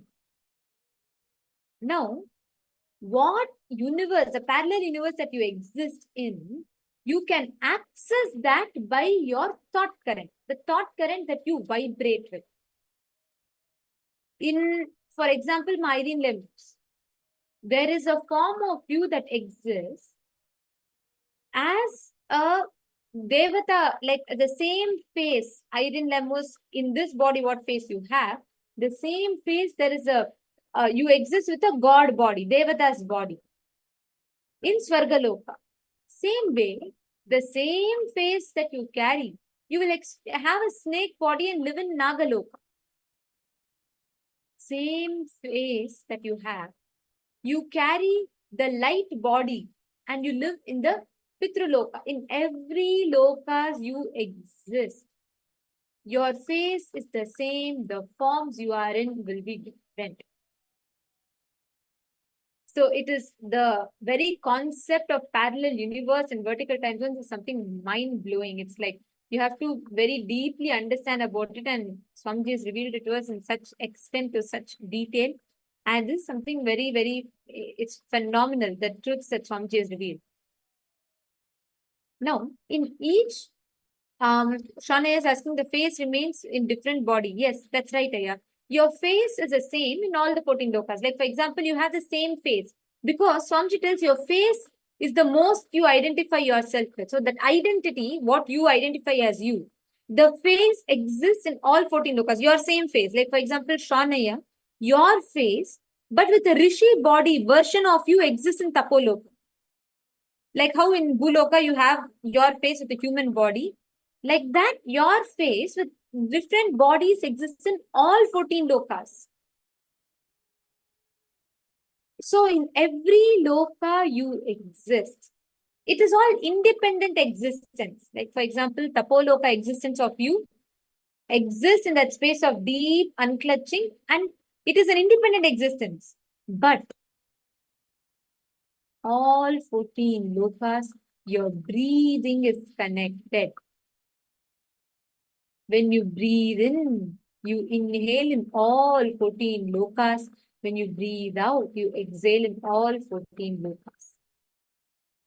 This science of accessing the higher dimensions, the parallel universe and vertical time zones, all of you are going to experience today. The ability to have astral travel means you can travel to these higher dimensions and parallel universe. Isn't it so interesting? Actually, I'll tell you another important fact. Like how, if for now, for example, if you have to travel from New York to Singapore, one of the longest flights, right? So New York to Singapore. You have to, you know what you need to do. You take a plane, you book a ticket, and then you fly. Now, like how you can do intercontinental travel, you can do all the travel to different continents using a flight, and that flight runs with white petrol. Same way, like how the aviation, the whole aviation industry exists. Listen carefully. We had the ability, Hindus have the ability to do interstellar travel. We have the ability to travel to next universe. In fact, there is a Shivalinga made of Maragata Shivalingam, it is called. It is Indra's own Atmalinga that was directly brought from heaven to Bhuloka. To this day, scientists are not able to identify what material it is, and it is unique. Like nowhere in planet Earth there is another material like that.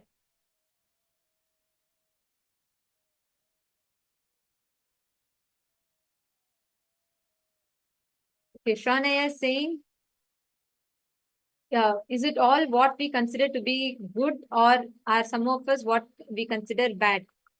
Okay, firstly, there's nothing called silly question. Yeah, see, it's as you ask, like so many people will have these doubts and they'll get answers too. So every one of you, don't ever think any of your questions are silly. The more you ask, the more we learn. And even for many times when we answer the questions, even we get deeper clicks. So it's wonderful that you're asking these questions. Yes, see, what cognition? That's where I was coming to the next point. Like, for example, you exist in Tapoloka, correct? Your existence in Tapoloka, your existence in Bhuloka, your existence in Nagaloka. Nagaloka is lower loka, Tapoloka is higher lokas. Bhuloka is like the current plane that we exist in. Now listen carefully, Shanaya and everyone else.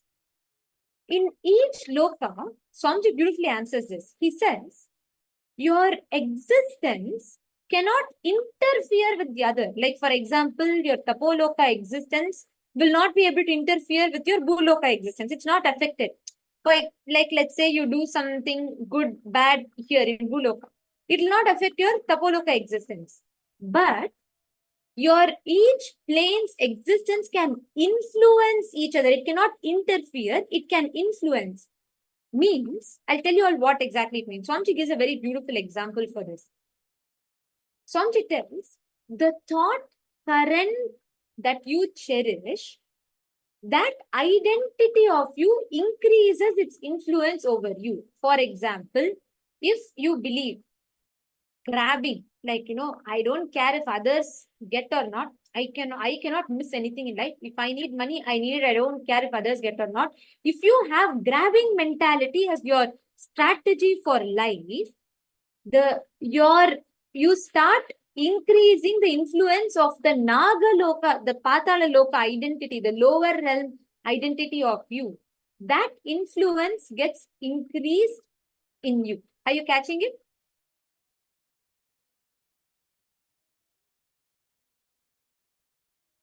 See, just to answer this little more, is, see, for example, or about good, bad, right, wrong, whatever you are having. These things actually do not even come even to your next birth because these are very, very volatile. These change rapidly based on, for example, till few years back, if something was considered as wrong, but now because of the social media trends and various things changing, the dynamics changing, now things might be considered as even more fashionable, not just as right, but as fashionable. The concept of right or wrong is extremely volatile. There is nothing you can say that this is right, this is wrong. But the deeper cognitions that you carry, which you carry in your very depth of you, those cognitions, a fundamental way, how you strategize with life, how you deal with life, these are not, remember this, these are not superficial cognitions that we carry. These are very deep, deep-rooted decision-making mechanisms that we have. Those mechanisms, the deep cognitions you carry, do influence which part of you are empowering. You are connected to all the 14 planes, but like for example, if you are a person who feels, let me always operate in win-win strategy. I win, you win. That's the way how I'm going to be operating. Then that powerful cognition that you are carrying in you will empower your Swargaloka identity. The more and more unclutching you are having, it will empower the Tapoloka identity that you have. See, just like how knowing that you are not just born to be in the place that you're born and brought up alone. You can have so many options. There is world out there that you can experience. Just having that mere knowledge about what kind of a freedom you have changes our ideas, our perceptions about what is our pain, what is our pleasure, what is our desire, what do we consider as good, what do we consider as bad. It changes, right? It gives a lot more freedom. Or imagine and see, like suddenly you are in a situation where, like from a very young age, you've been born, brought up, and only told, hey, only this one city, small city, only here you can live. Anything you want to experience only within this place. You're not even told about the existence of the other places out there. Do you think you'll have the same definition of freedom that you carry inside you now? No. The very influence it has upon the ideas that you carry about pain, ideas you carry about pleasure, it's so different. Same way, just knowledge, knowing about the existence of parallel universes influences very powerfully the way how you exist. And that in turn helps you empower your parallel universe identities more and more. Are you understanding?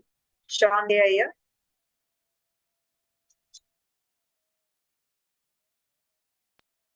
Each universe, in each parallel universe, you can influence each other by the thought currents that you cherish. That is why what thought currents you exist, you believe in really matters. So you may not be your Tapoloka, like for example, your Rishi body will not know what, it may not be interfering in your life in Bhuloka right now. But if you start cherishing Tyaga, the sacrifice, tapas in life, if you start believing that is the best strategy in life, the existence, you start strengthening your existence in Tapoloka, that identity of yours starts influencing you more and more. Same way, if you believe win-win situation is the best strategy in life, I should win, others should also win. That win-win strategy, if you believe is the best in life, you cherish your existence, strengthen your existence in Swargaloka. Each plane you exist in all 14 lokas right now as we talk, you are existing. Your parallel universe existence is doing something in Swargaloka. Your parallel universe existence is doing something in Tapoloka. In all the universes, in all of those places, you are existing.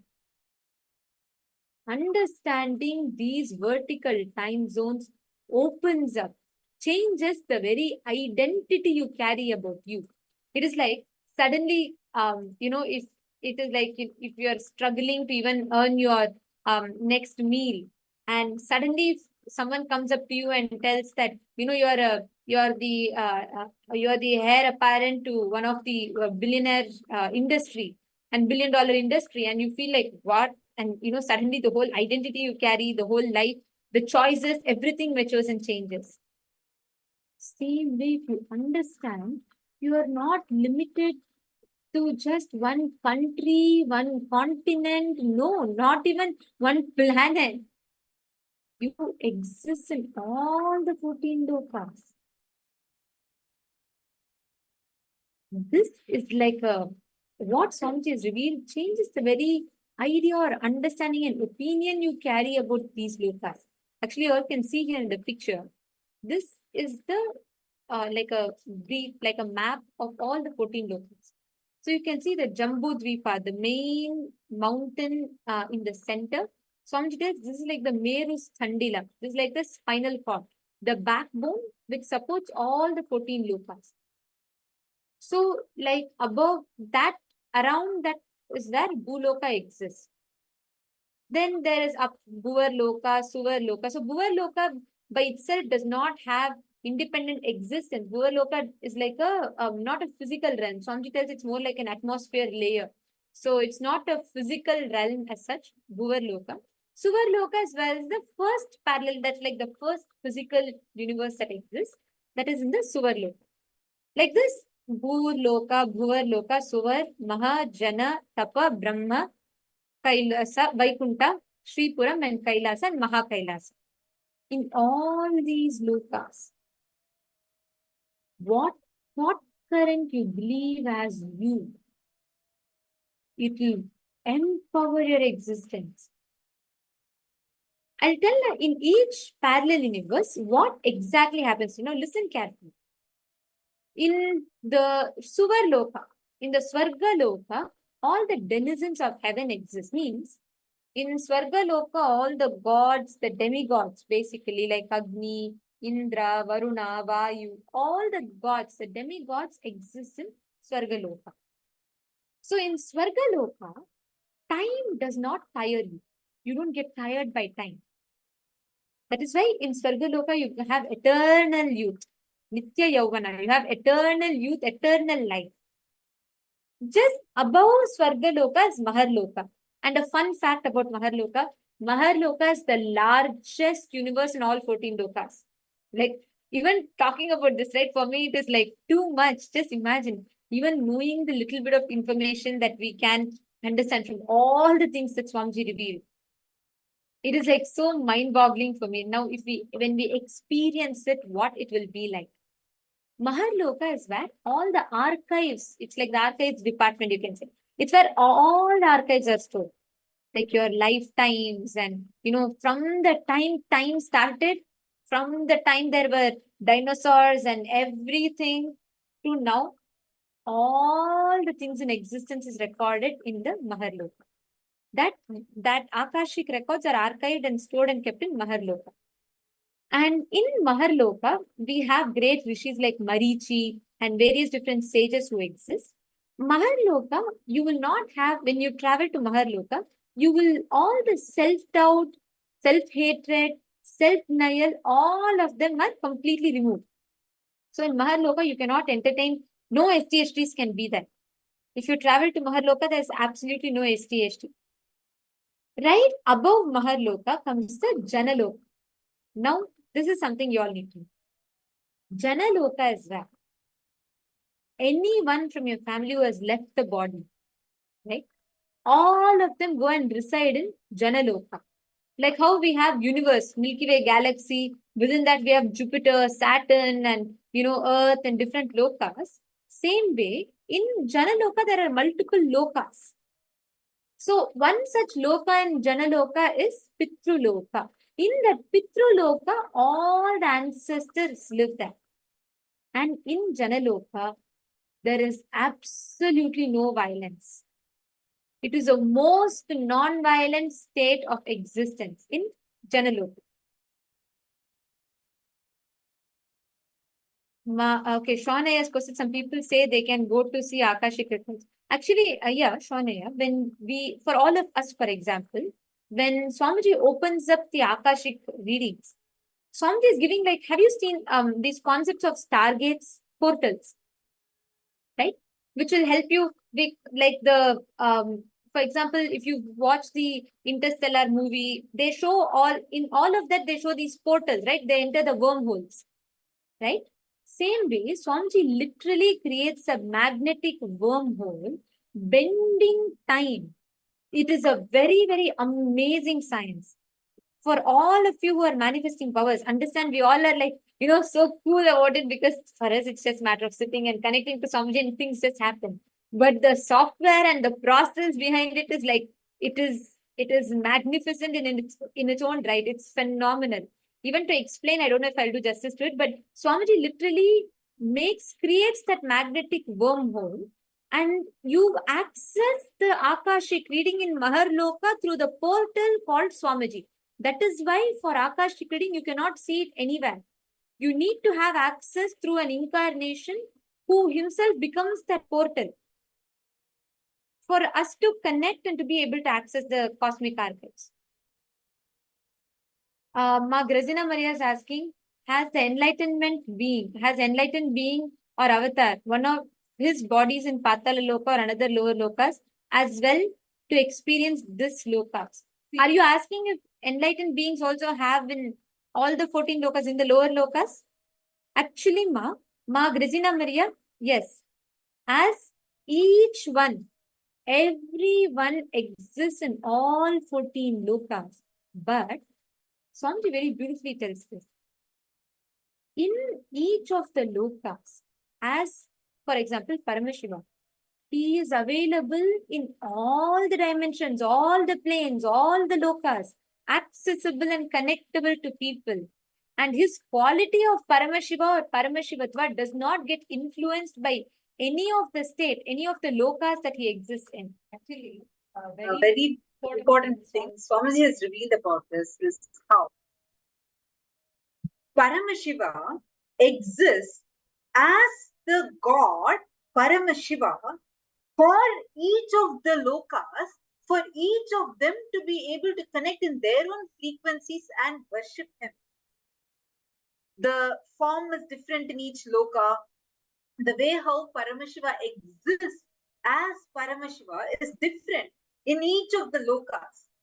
See, actually, the form in which we connect to, we worship in, even when we say Sadashiva, Mahasadashiva, Paramashiva, all these we are referring to the same source, but the form in which we experience is completely different from how he is available for every being to access him in each one of the lokas.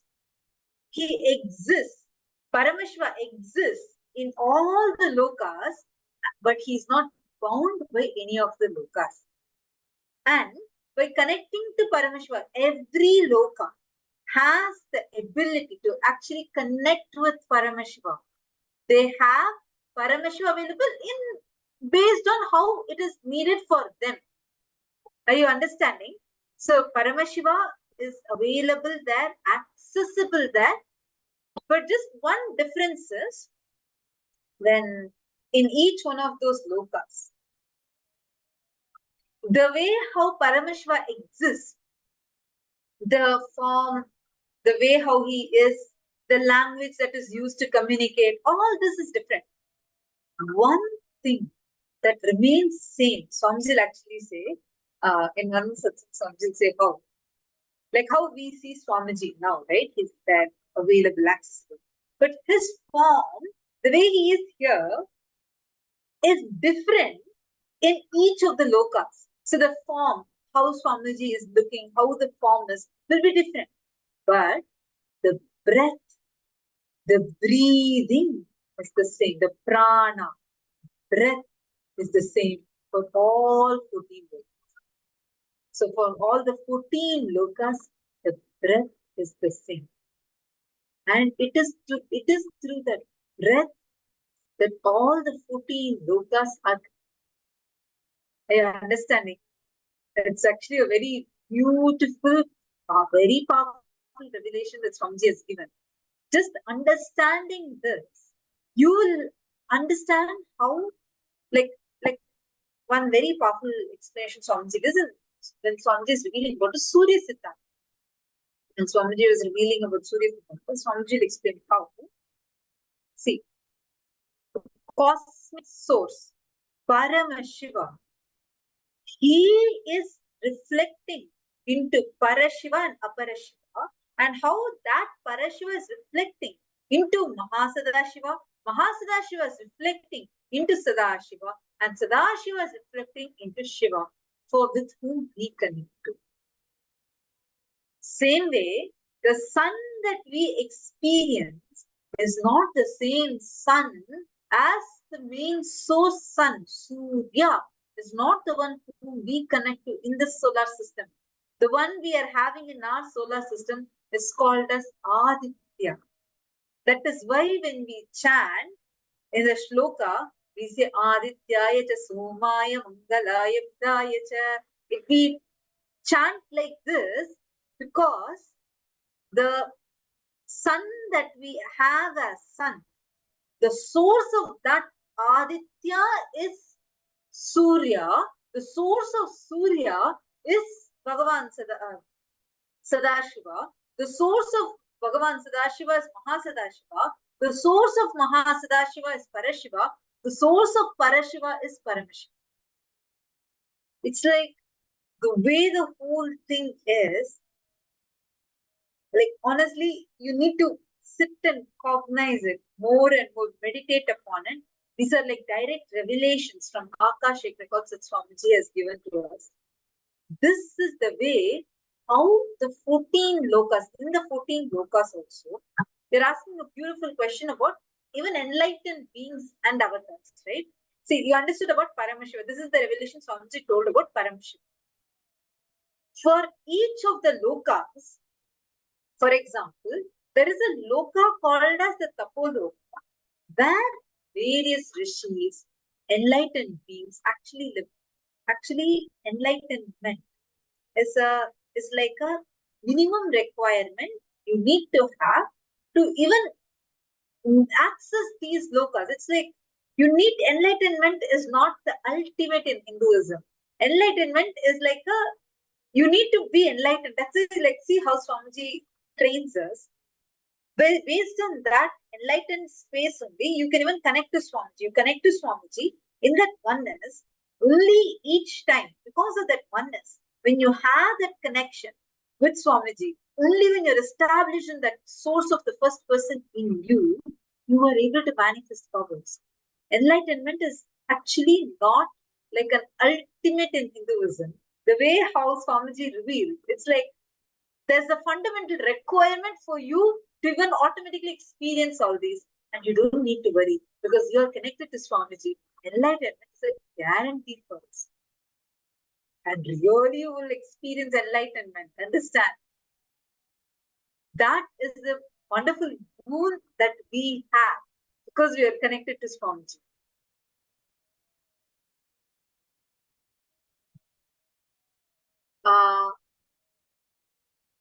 Okay, see, Sean here is asking, so am I here to get this basic permission and gradually combine all? Also, is there authority figures in this? Okay. Listen here, Sean here. See, this knowledge about 14 lokas, you cannot get from anywhere else. All you need to do is just intensely sit and listen. What happens? The moment you know, you have a possibility for this. The openness that you start carrying will be more. So when Swamiji is giving you the initiation, simply you'll be airlifted to experience these higher lokas. You will be able to experience higher lokas. You have had so many participants who have had experiences meeting with various celestial beings, experiencing these higher planes. Just the knowledge of it will awaken so much power in you.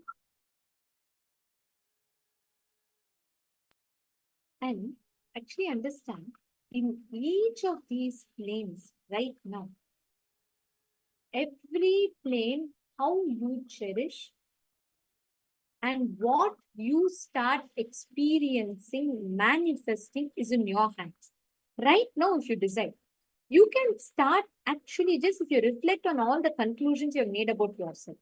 Reflect on how these conclusions have shaped your experiences in life.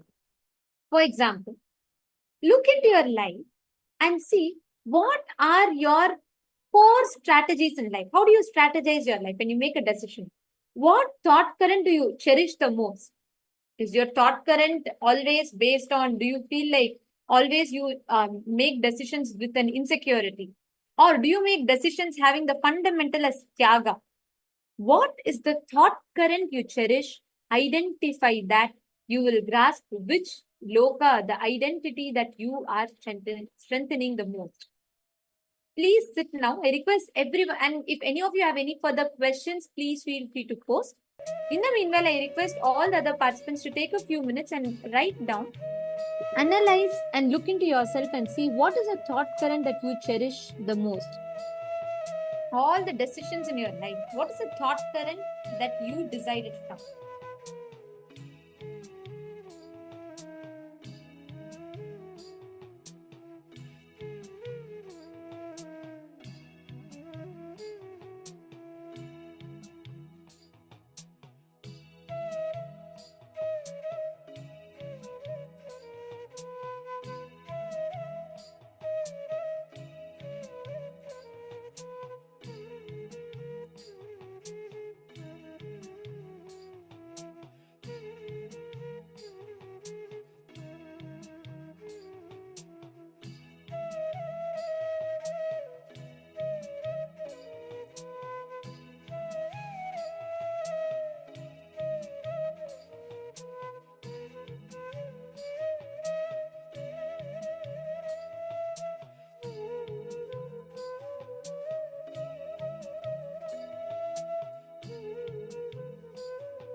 Hope all of you finished writing. Now,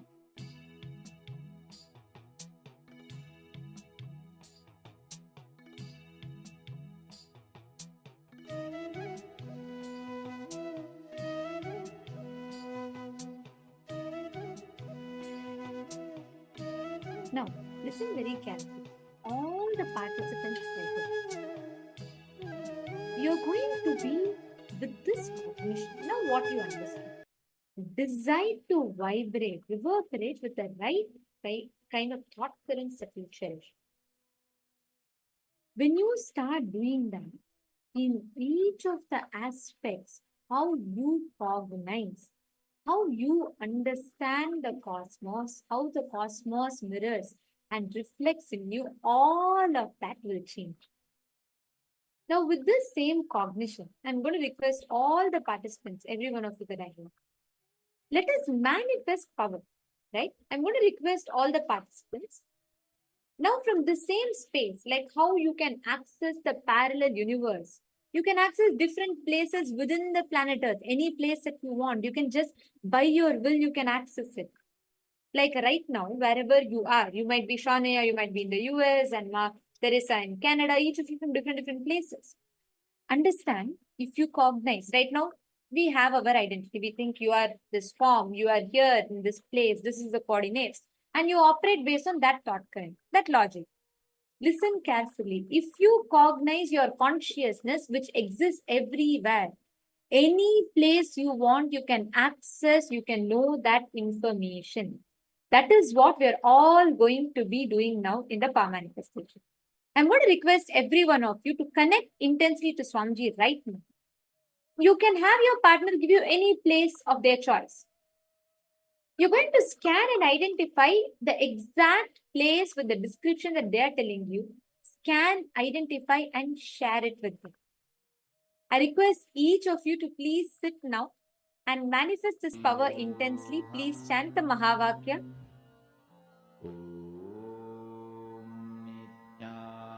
Nithyananda Paramashivoham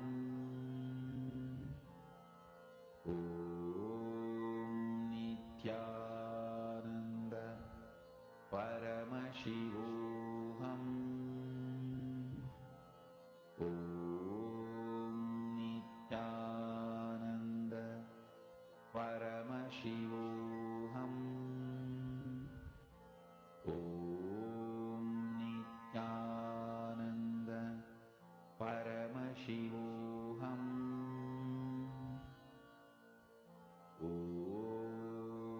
Nithyananda Paramashivoham Nithyananda Paramashivoham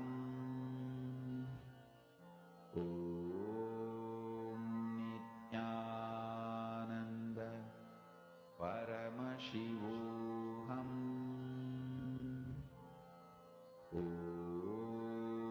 Nithyananda Paramashivoham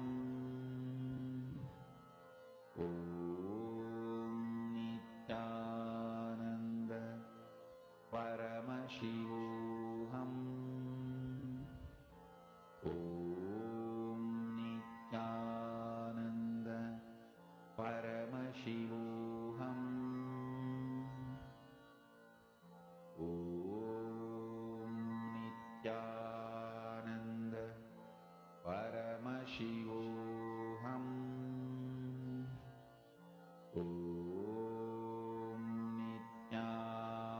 Nithyananda Paramashivoham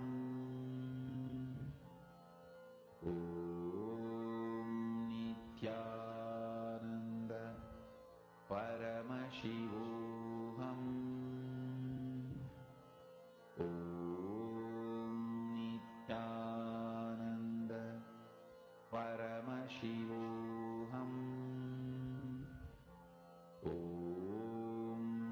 Nithyananda Paramashivoham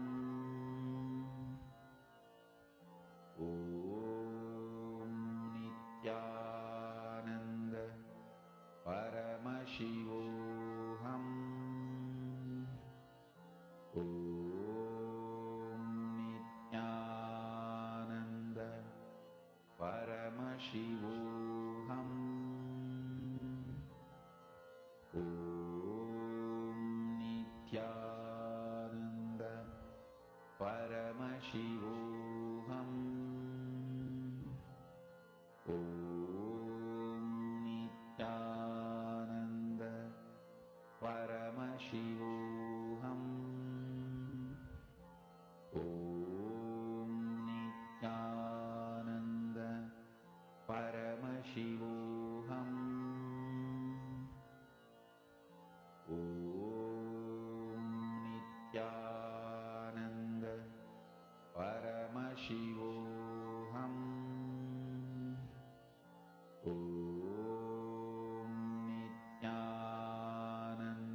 Paramashivoham. Om Nithyananda Paramashivoham. Om Nithyananda Paramashivoham. Om Nithyananda Paramashivoham. Om Nithyananda Paramashivoham. Om Nithyananda Paramashivoham. Om Nithyananda Paramashivoham. Om Nithyananda Paramashivoham. Om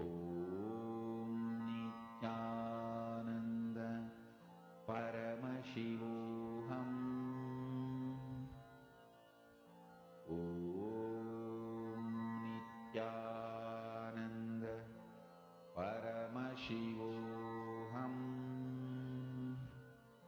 Om Nithyananda Paramashivoham. Om Nithyananda Paramashivoham.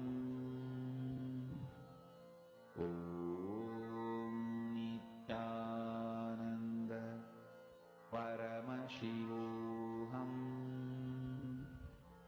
Om Nithyananda Paramashivoham. Om Nithyananda Paramashivoham.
Please relax.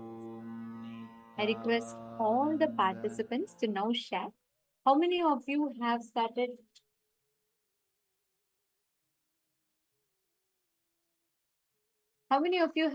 manifesting? How many of you started experiencing, being able to see these remote distances? See, because today we are going to be manifesting the ability, the power, or Swamiji is going to be conducting a unique process where we are going to be experiencing astral travel, which means, see, right now you're seeing your friend's house, you're seeing another place, but you're going to be able to see the planets, the universes like Swarga Loka, Bhuva Loka, each parallel universe, how they exist, you will be able to see. This is a very, very beautiful like a process that Swamiji will be taking us through. And we're all going to be receiving that. And right before we enter into that, we are going to be now listening to, having an introduction to the cosmos. Because we've all learned about this. We've learned about, parallel universes, vertical time zones. Now, how does cosmos exist and function? What governs? How is the Big Bang and black hole happening? How does the universe get created? How did the universe come into being? We're going to be learning about all of this in this session, where we are going to be learning about cosmos, navagrahas, and their influence over us. Let us all enter into the session now.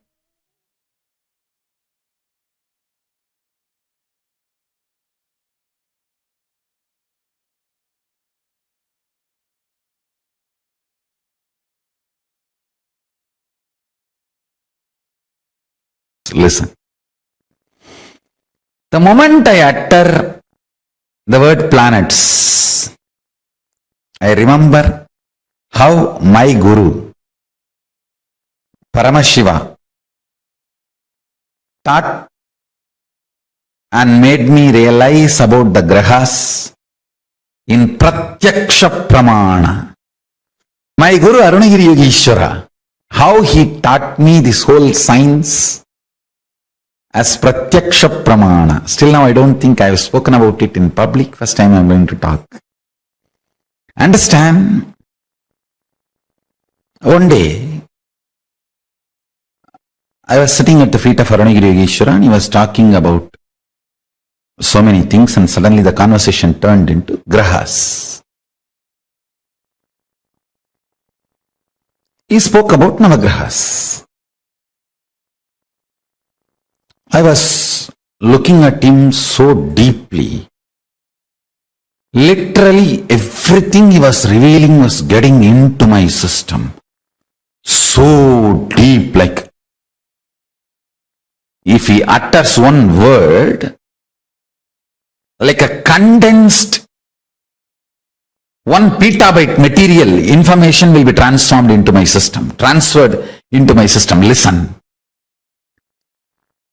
The number of words spoken, the quantity and quality of the knowledge transmitted was not matching. That is why I am saying Paramashiva teaches in silence. Listen carefully. When we say Dakshinamurti teaches in silence, it is not that he never utters a word, but the number of words uttered and the quantity and quality of the knowledge, information transmitted, the wisdom transmitted, does not logically connect or equate, rationally inexplicable. Just by a word, he will transmit almost 1 petabyte information. Every word he was uttering, petabytes of information was getting transmitted into my system. The system was getting loaded. What was happening between Arunagiri Yogeshwara and me? What Paramashiva shared with me, that very methodology I am adopting and transmitting. That is why even though you spend only half an hour listening to the satsang, whole day you are in that same mood, because time spent is only half an hour, but the amount of information, quantity and quality of the knowledge transmitted is disproportionate. It's not proportionate. Understand? It was like intense cosmic downloading happening from him to my system, like from his body to my body.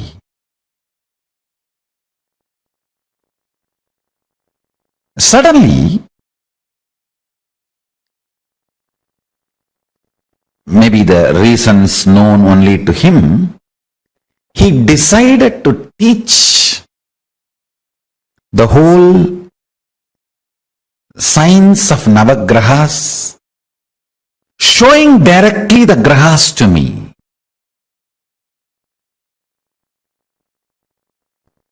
And he just did something like this. I do not know whether he took me to the space of KAILASA or he brought the grahas to Arunachala, where I was sitting with him. I was sitting with him in the temple, in Arunachaleshwara temple.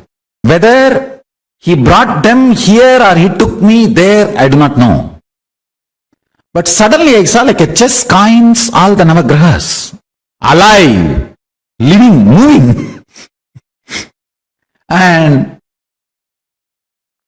I immediately bowed down to them. The moment I realized they are alive, I immediately bowed down to them.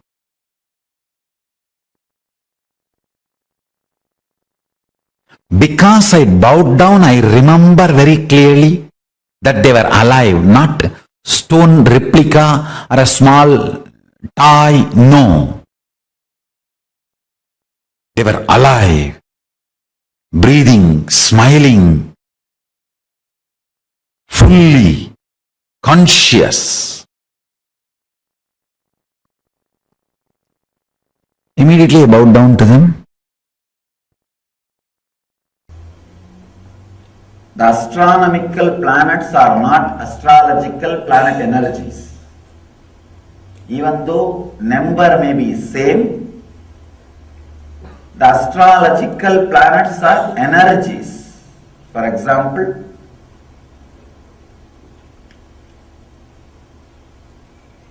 planet Earth is here. Maybe I can use the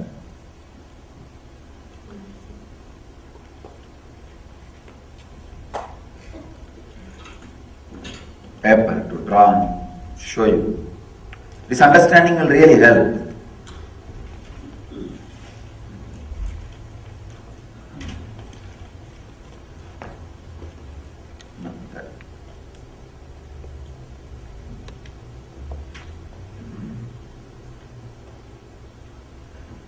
Planet Earth is here.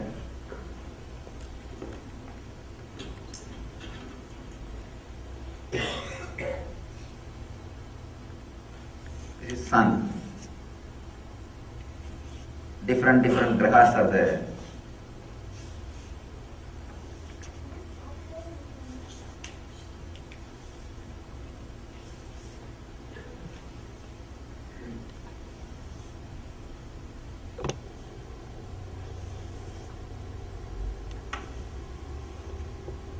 Please visualize this as eccentric circles and this as some planets. Okay.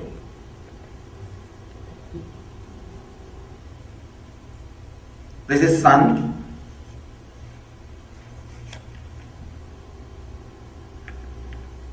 When we say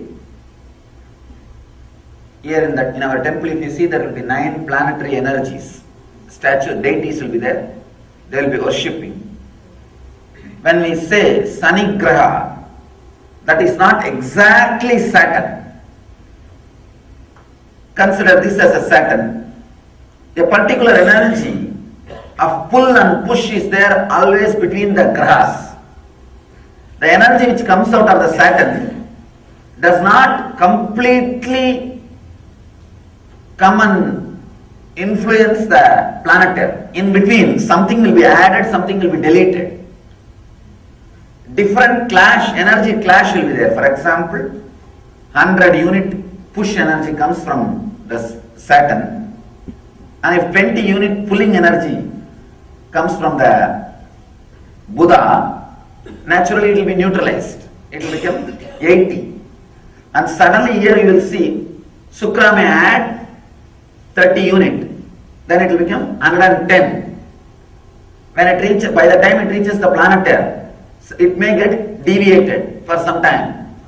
Then it may come down to 80 or 50. Whatever finally reaches, that is what we call Sunny, Saturn energy. Understand? It's a very subtle science. The same Saturn will not have same influence over planet Earth continuously. If he moves, the total calculation of the pull or push will differ. If you move, even sometime I have seen, within 12 days, the whole energy will be different. Whole energy will be different. If the astronomical planets and astrological planets are same, then the energy difference will not be there. But it is not same. It is not same. It is the totality of the energy reaches to the planet Earth. Maybe when we say Saturn, the major influence in that energy flow was from Saturn. When we say Buddha, it is not that only Buddha is radiating. That energy which came out of Buddha, by the time it reaches the planet Earth, goes through some 5-6 alteration. So many influences gets added and deleted. Then the energy reaches the planet Earth. The different energy positions clearly decides the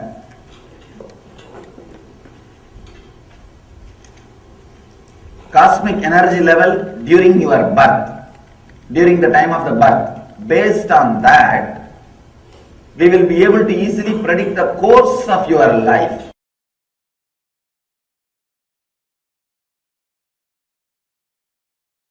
Let me narrate this incident, then you will understand.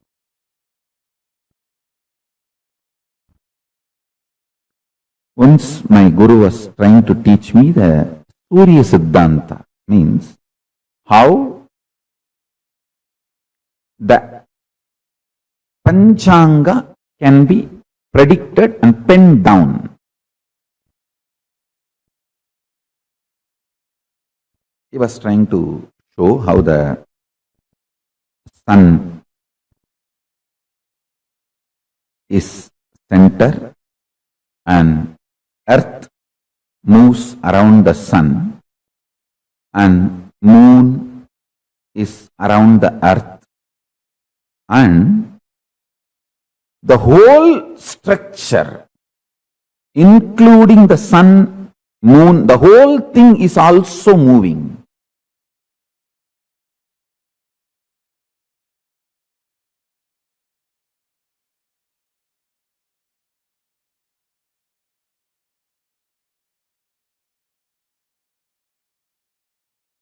He described in an elaborate way, and then he took a chalk piece, just drew some numbers on various parts of my body.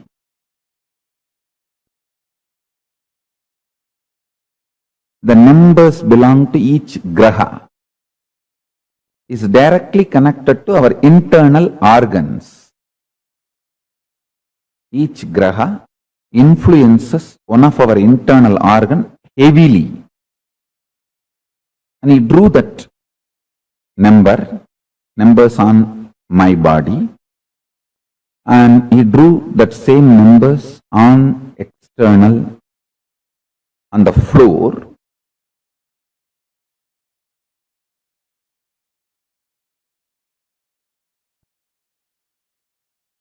Explaining how when those grahas change, when those stars move,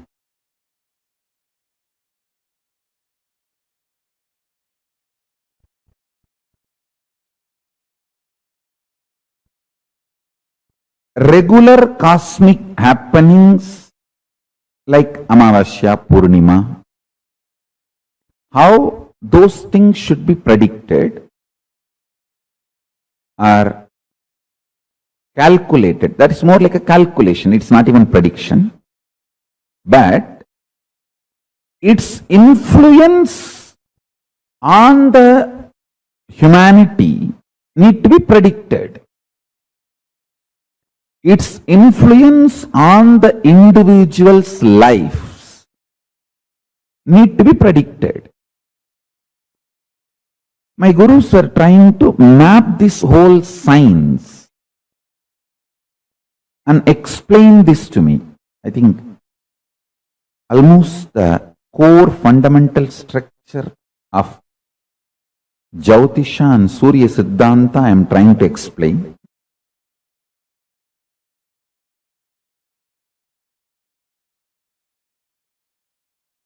Chandaha padautu Vedasya astau kalpoda patyate jyotishaamayanam chakshur niruttam shrotramuchyate sikshakranam tu Vedasya mukham vyakaranam smrutam. This is a very traditional verse. In any Gurukul they will chant this and make you repeat. It's a description. 6 angas of the Vedas in Veda Purusha's body. Jyotisham ayanam chakshu, meaning Jyotish Shastra is considered as eyes of the Veda Purusha. From this we understand that the Vedic astrology is as old as Vedas, or in other words, does not have beginning, anadi. This Shastra is also called Hora Shastra. Hora is an abbreviation of Ahoratram, meaning day and night.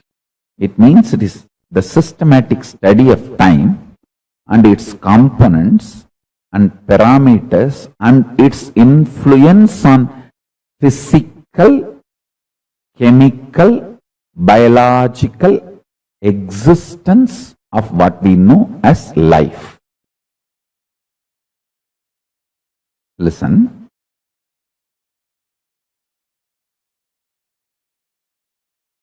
One very funny incident happened when he was teaching me. I was so intensely immersed in his teachings,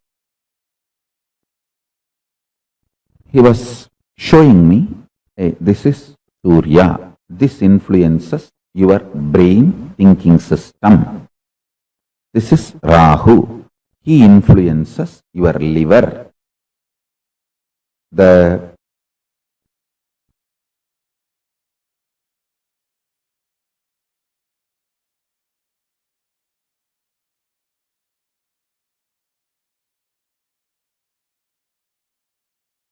actions liver performs physically, its influence on your thinking system,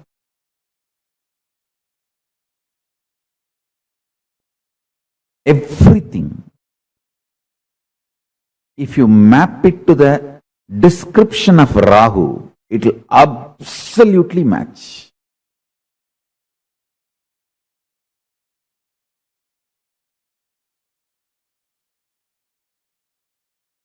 Guru, Brihaspati, is the decision-making mechanism which influences your will persistence, Agnya Chakra, pituitary glands, and its impact on your existence is directly Guru.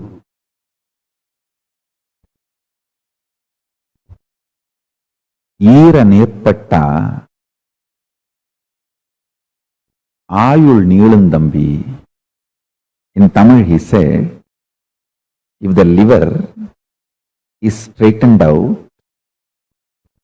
life will increase. It is directly Rahu. Rahu is responsible for your longevity. Rahu can influence and put you in addictions and kill you, or he can keep you addiction free or addicted to right habits and food and keep you happy, healthy for any long. This whole thing is related to your liver. If the liver decides to addict you for certain food, nothing can be done. Just by remembering that food, you will be forced, your whole system will be pushed to eat it. After eating, you will repent, but you will not stop eating. He said, integrity of the liver to the purpose of your existence makes you long, happy, healthily living.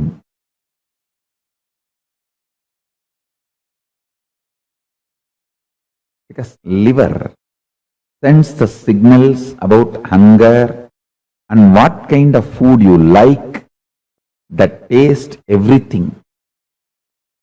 The memories of the food and its taste flashing in your system and you being influenced to eat that same kind of food, timing, rhythm, everything is liver.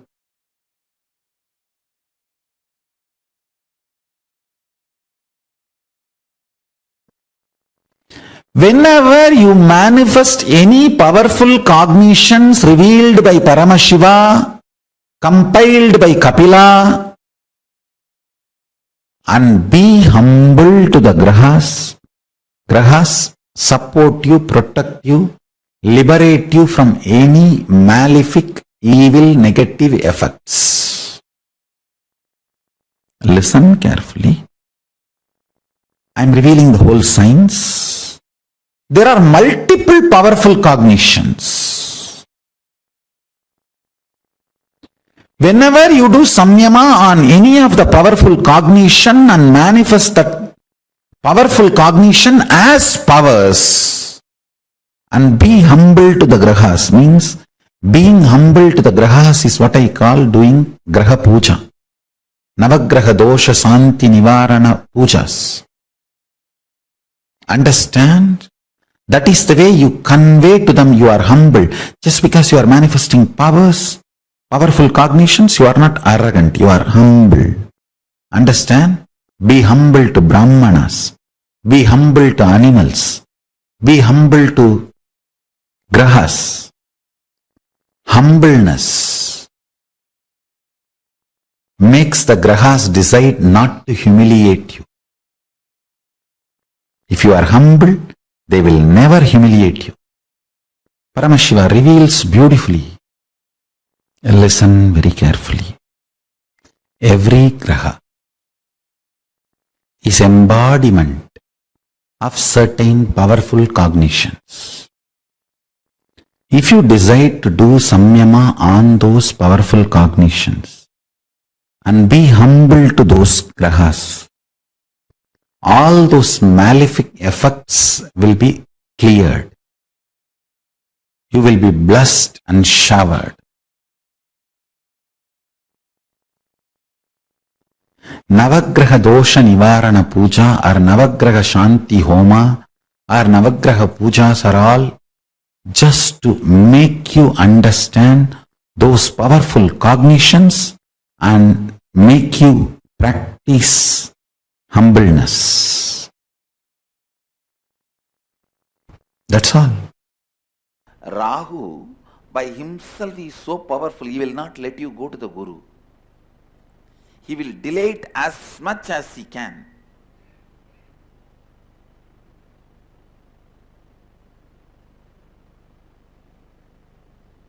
Only if the Surya helps or Chandra helps, you can go to Guru. Especially if there's a Rahu, bad Rahu, only with the Surya or Chandra's help you can go to Guru. Otherwise Rahu is so powerful, he will do all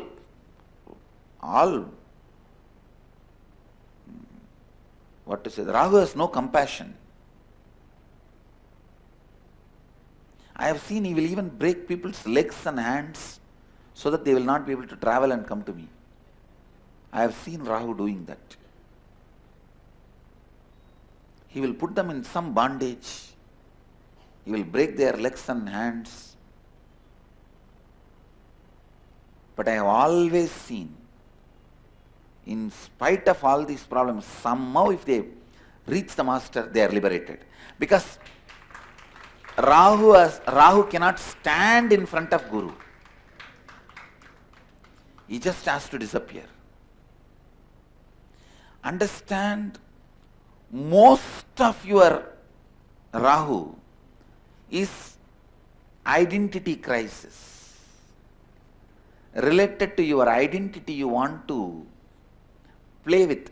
Actually, your own blind spots related to your identity. That's the right word I will use. Even the identity crisis has some meaning which you can give on your own. There are some unsaid concepts in the word identity crisis. So it is not the definite definitions of Nithyananda standard. So I will use the word blind spots in your identity. Blind spots in your identity is Rahu.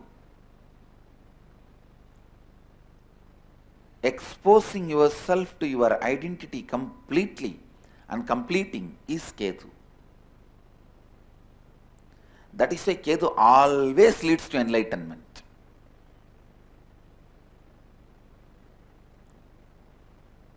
If Ketu is there, please understand, all of them are great energies. Actually, I am giving you the best possible commentary on Vedic astrology. How your mind and planets work, the macrocosm and microcosm.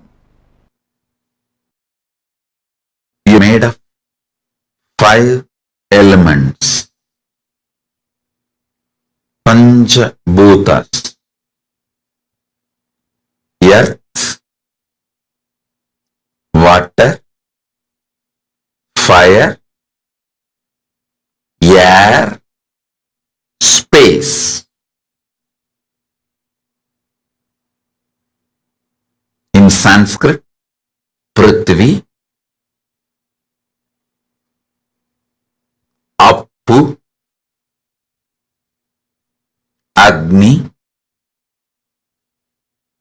Prana or Vayu, and Akasha or ether. So listen. Science of reaping the benefits of the space is astrology. If you understand astrology,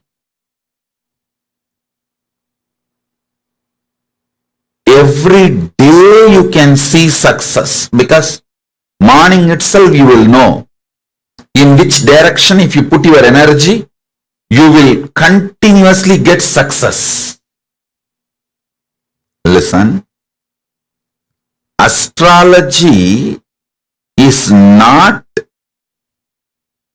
to put rules on you, but to give you the profit loss warning. Listen carefully.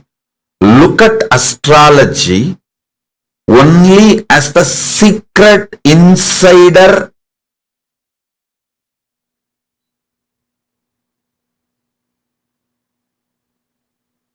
tips. I'll tell you one thing.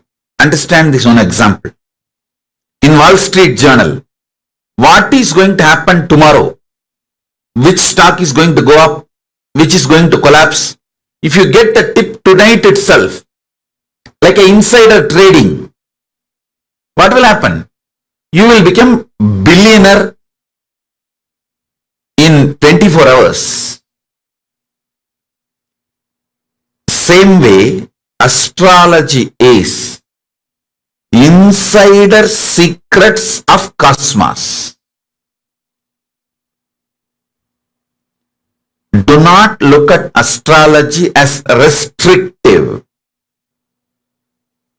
The 5 elements, knowing about the astrology empowers you in your space, Akasha Tattva. Next, listen very carefully. Knowing about the Vastu empowers you in your Vayu Tattva, Prana, the air energy. Vastu is all about the air energy inside the house you live, inside the place you live. I'll give you the deepest secrets about the Vastu.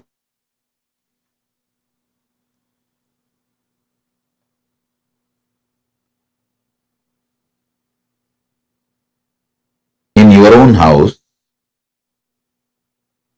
sit in southeast, you will feel fresh whole day. You will work, your thinking will be so sharp from morning till night. Sit in northeast, you will feel sucked within just 1 hour. Because the place to sit is southeast, Nairuti. All this you can see in your own everyday life.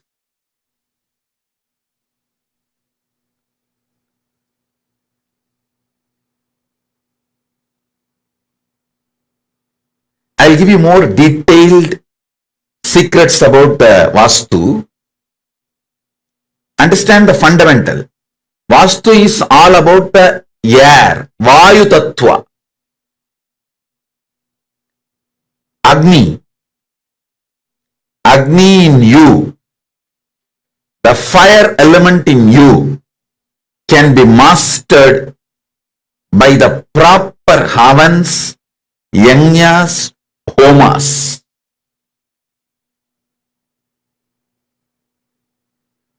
water element in you can be mastered through yoga. Bending the body, making your body fluid, flowing. Finally, the Prithvi Tattva, the earth element in you can be mastered by wearing the right gems. The right gems can make your whole body master the Prithvi, earth element. Listen. Listen to this very carefully.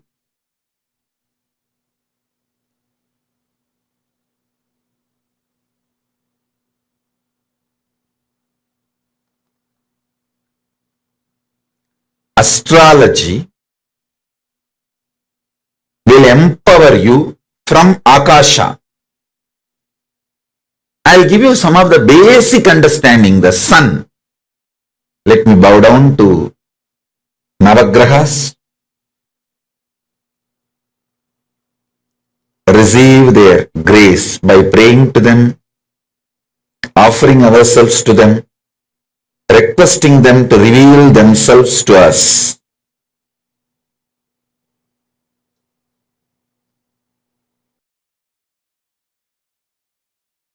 Adityaya Somaya Mangalaya Budaya Cha Guru Shukra Sanibhyo Rahave Kedave Namaha Om.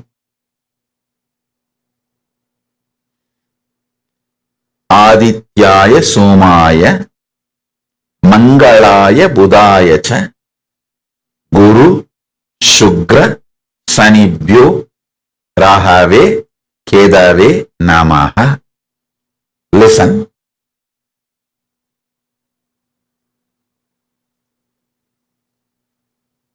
The truths I am revealing to you now is not only just words, it is an experience. It will enter into your system.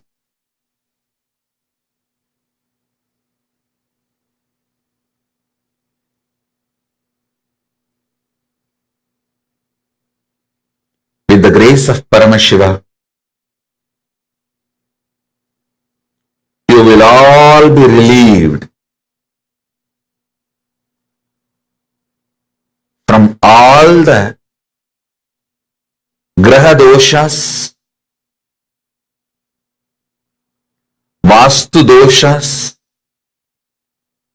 and any dosha in the gemology, any dosha in numerology. You will be free from all the doshas, and all these higher energies will support you. Listen.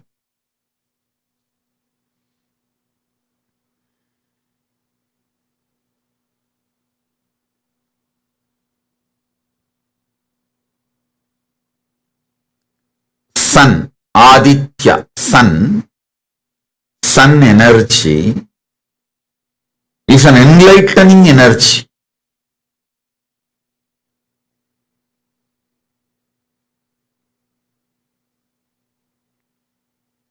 Each of these grahas, when they peak, they manifest certain energies. And it is not actually restricting, it is empowering. When you know your sun energy is in peak, spend your time towards unclutching and enlightenment. When you know your Shukra is peak, go and take risk in any investment, any business, money related, any pleasure, like you want to propose to someone, any pleasure related activity, money, luxury, vacation, sexual pleasure, any pleasure. When Shukra is high, simply you will manifest it.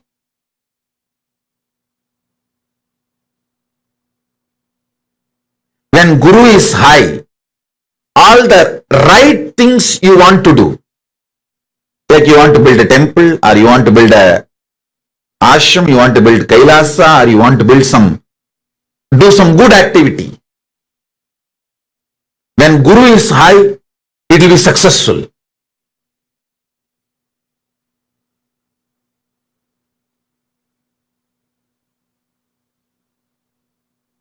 Having even basic little bit knowledge about grahas. I am not asking you to become an astrologer, but basic little knowledge, introduction, will empower you so much in your life.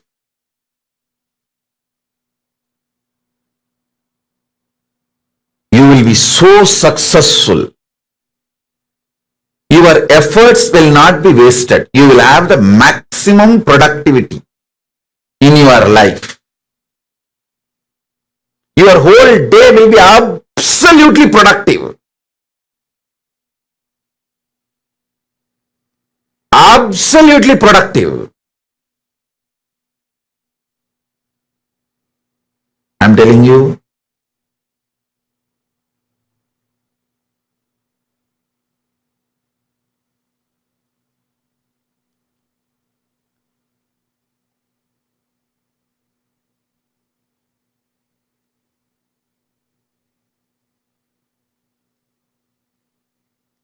whenever your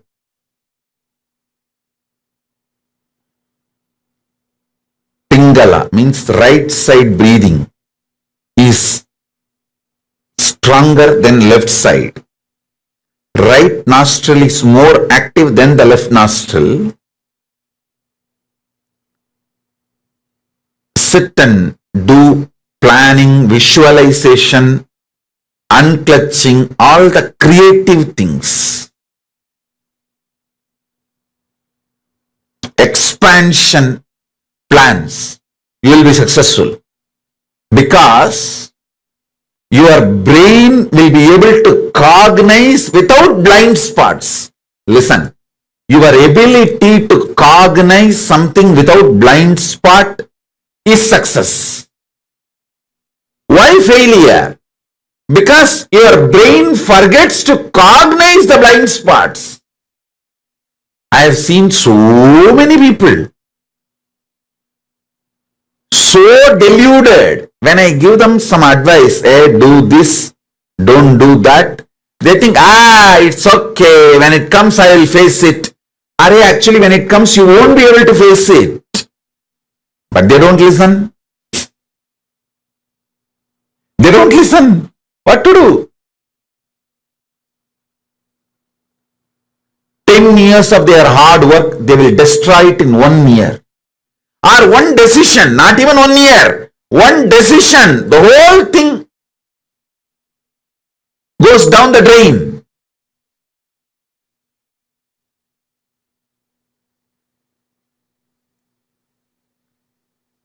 Even though I told multiple times to multiple people, I have seen when they have Guru Kripa. Guru Kripa means trusting that Guru will tell only what is best for me. He does not have any interest other than my interest. That is what is Guru Kripa. If you know, I will tell precisely what is good for you. That is Guru Kripa. Because if you know that, then simply you will do. When I suggest something or when I give you some advice. Anyhow, listen. See, whenever you know you have Rahu, don't focus anything other than taking revenge on your enemies. Rahu is such powerful guy.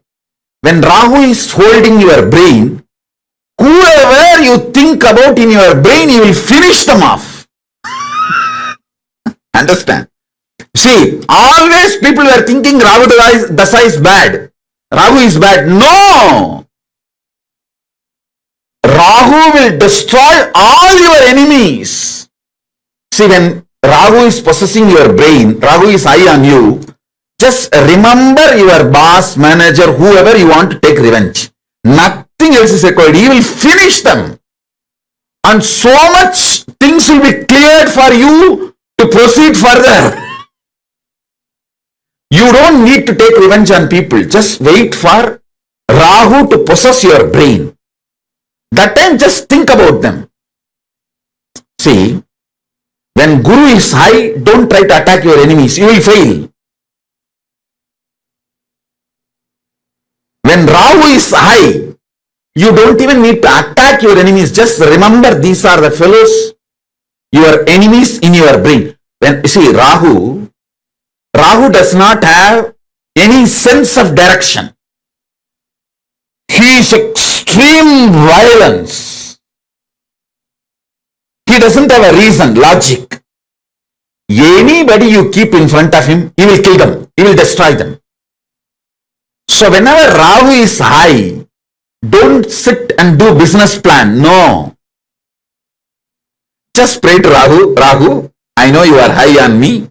Now please, I am showing the photographs of all these people. My manager who did not give me the promotion. My colleague out of jealousy poached my team. And this fellow out of jealousy, he destroyed my relationship. And this girl, out of jealousy, she took away my wife, my husband.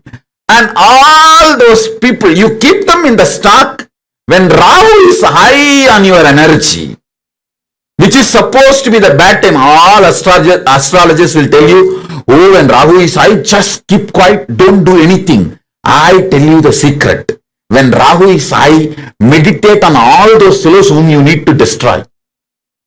Think about all the fellows who you need to destroy in your life. See, he will do the job for you. He will simply do the job for you. Use all the cosmic energies.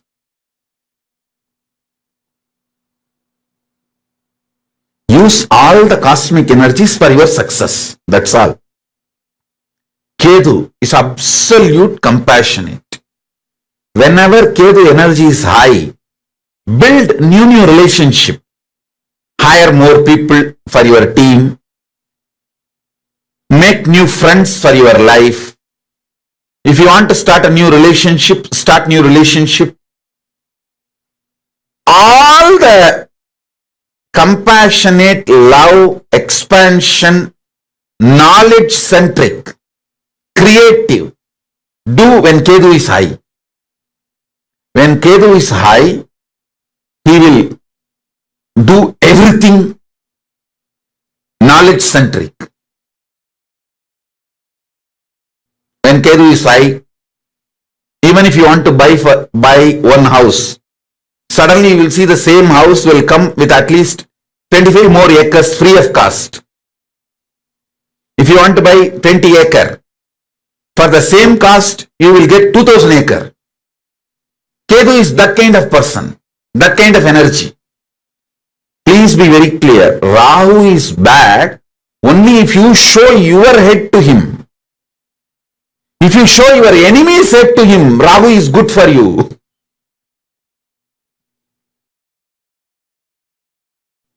So learn how to use Rahu. Buddha is the pure intuition. Whenever the Buddha is high, go do what your intuition reveals.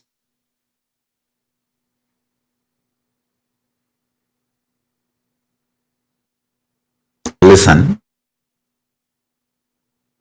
Shani is power, not bad, power.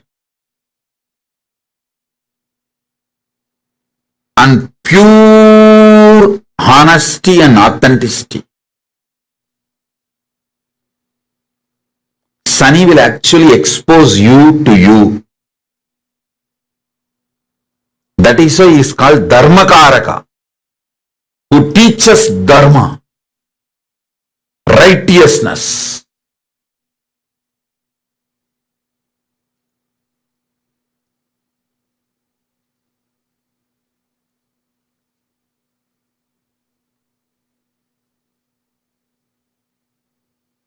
Meditate on each one of these revelations. You can easily use the powers of grihas. Powers of grihas. You can easily use the astrology in your day-to-day life. See, most graceful, protective, managing everyone and dragging, making the whole thing happen is Guru. Ultimately, if you connect with the Guru Graha, he is considered as a Subhagraha, most powerful Subhagraha. He will somehow plan and make it happen. That is the beauty of Guru. Even if you have messed up 100 times with the 200 things, he will somehow do the best for you in the given situation. That's Guru. That is Guru.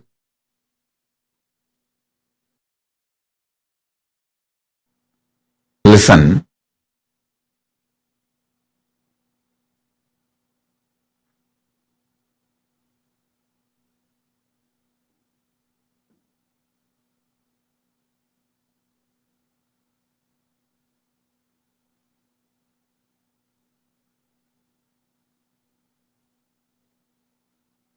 See, all 9 planets have their points inside your body. All 9 of them reside in your brain. I'll awaken those all 9 points and let them settle powerfully in your brain.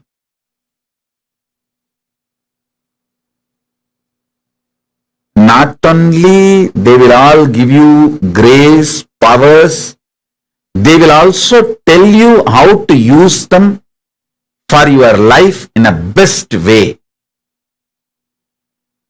In a best way. In your life,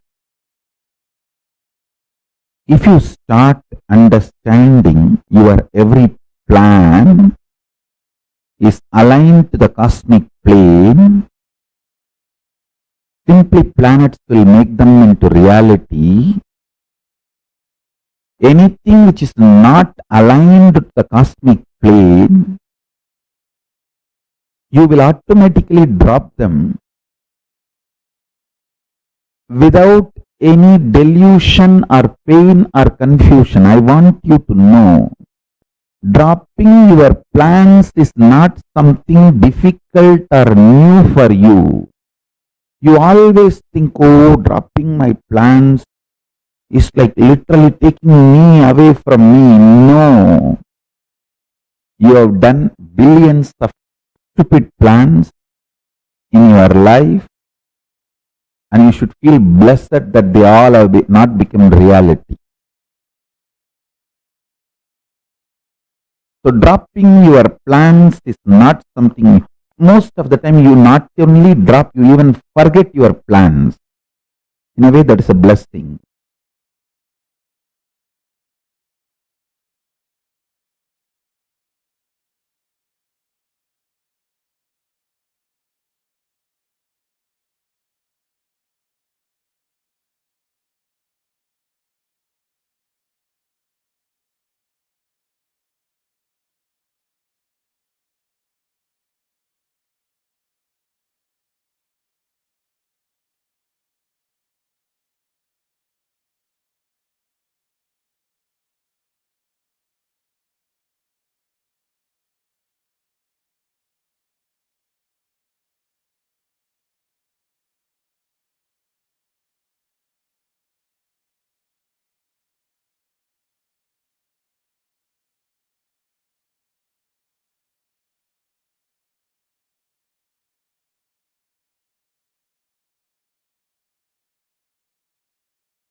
What an amazing, very, very, very powerful session we all just had.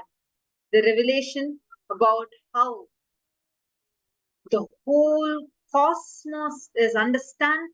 Today, every single knowledge that you're gaining, whether the understanding about the existence as holographic universe, how the whole Brahmanda is in Pindanda, Pindanda is in Brahmanda, how it manifests, a macrocosm is manifesting in the microcosm. Such a very, very, very powerful. Each revelation was so unique and so, so powerful. Understand a very important thing, you are actually gaining access to be able to awaken some of the subtle brain grooves in you, for you to even start cognizing the existence, which will help you experience higher dimensional realities. We just learned about how the 9 planets, the planetary positions, and the Navagrahas actually influence us. How many of you enjoyed this? An extraordinary revelation Swamiji gave. Literally, Swamiji mapped each and every single happening in the cosmos to how it is actually happening, how it actually influences us, like in multiple levels. Can I request all the participants to post here? Like Swamiji said, usually we all say Rahu Kalam is bad. If you know a little bit of this astronomy, you know the astrology, you know how anytime the Rahu Kalam is there and Rahu is high, it is always told that it is bad. It is not good for you. It is bad for you. Swamiji even gave a very powerful technique. How even during Rahu Kalam, you can actually have a great benefit of it. Instead of remembering about you, the moment your enemy comes to your mind, Rahu will just go destroy that enemy. Whether it's a pattern, it's a very powerful time to completion. Same way, when each of the grahas are high, what is the way, how you need to plan? What is it that you need to do? Such an amazing revelation Swamiji gave. Can anyone tell which direction did Swamiji say? As if you sit here, you will be fresh. If you sit in this direction, you will always be fresh. Which direction is that? Swamiji told a very specific direction in the house. Wherever you are sitting, if you sit in this particular direction, you will feel so fresh. Which direction is that? Let's see who's answering. Good post here in the chat. Which direction is that direction where if you sit in that particular place in your house, you will be so fresh throughout the day.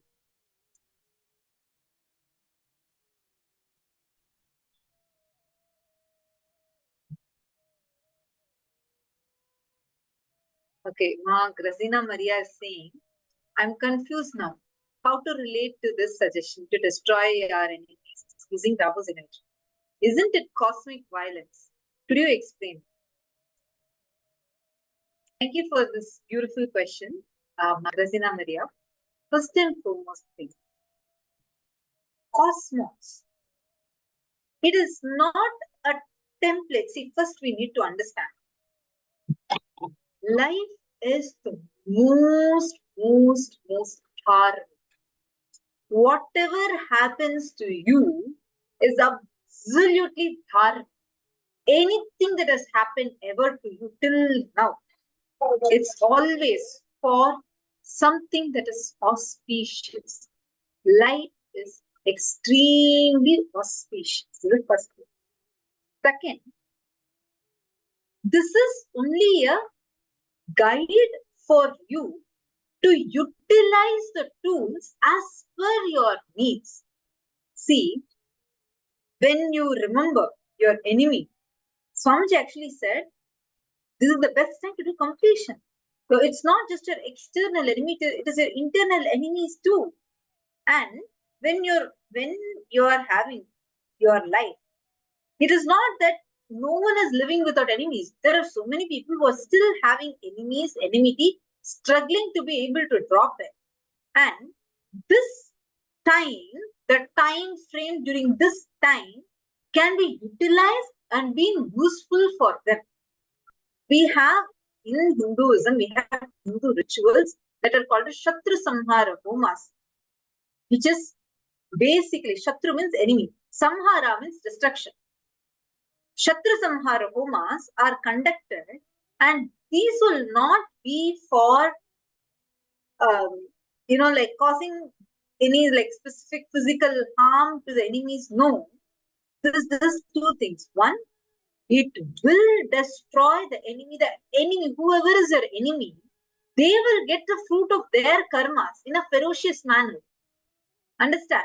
And at the same time, the ritual is so powerful. It will destroy your enmity that you're carrying inside you too. Actually, just to add to this, for your question. See, please understand. Swamiji is like multiple times Swamiji has told. As Paramashiva, Swamiji carries the responsibility to tell humanity the truths as it is, the cosmic truths as it is.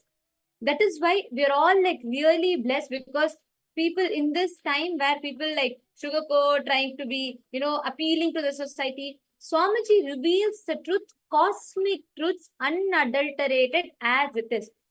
For example, if fire burns, it should be told that fire burns. We cannot say, fire, it is just about how you experience the fire. No, fire burns is the truth. Same way, the truth is Rahu's energy. Anything that goes in front of Rahu, Rahu destroys. That is the truth. Swamiji has revealed that cosmic truth as it is to us. And understand, it is up to you how you want to harness that energy. Swamiji has also told that same energy of Rahu you can use to destroy your incompletions by doing completion during Rahu Kalam time. See, Swamiji, when Swamiji is saying, or when Hinduism is saying this science about Rahu, it is not promoting violence. No. Listen carefully, Magrazina Maria. If I have to tell you the truth about fire, I have to tell you fire burns. It is up to you. You can use that burning fire for cooking, or you can use that fire and burn something. But the nature of the fire is to burn. Like if I tell you knife, it's a knife. If I give you a knife and I say it's a knife, the knife's quality is to cut. You can cut vegetables with it or anything else, right? So what you want to use it for, that is completely up to you, how you harness the energies of these planets. Swamiji has told us the exact cosmic truths as it is, which you will not get anywhere, because almost always they'll say Rahu is bad, Rahu is evil. But that energy of Rahu, it is like fire. If fire burns, it burns. That's its quality. Same way, Rahu's quality is that anything that comes in his presence, it gets destroyed.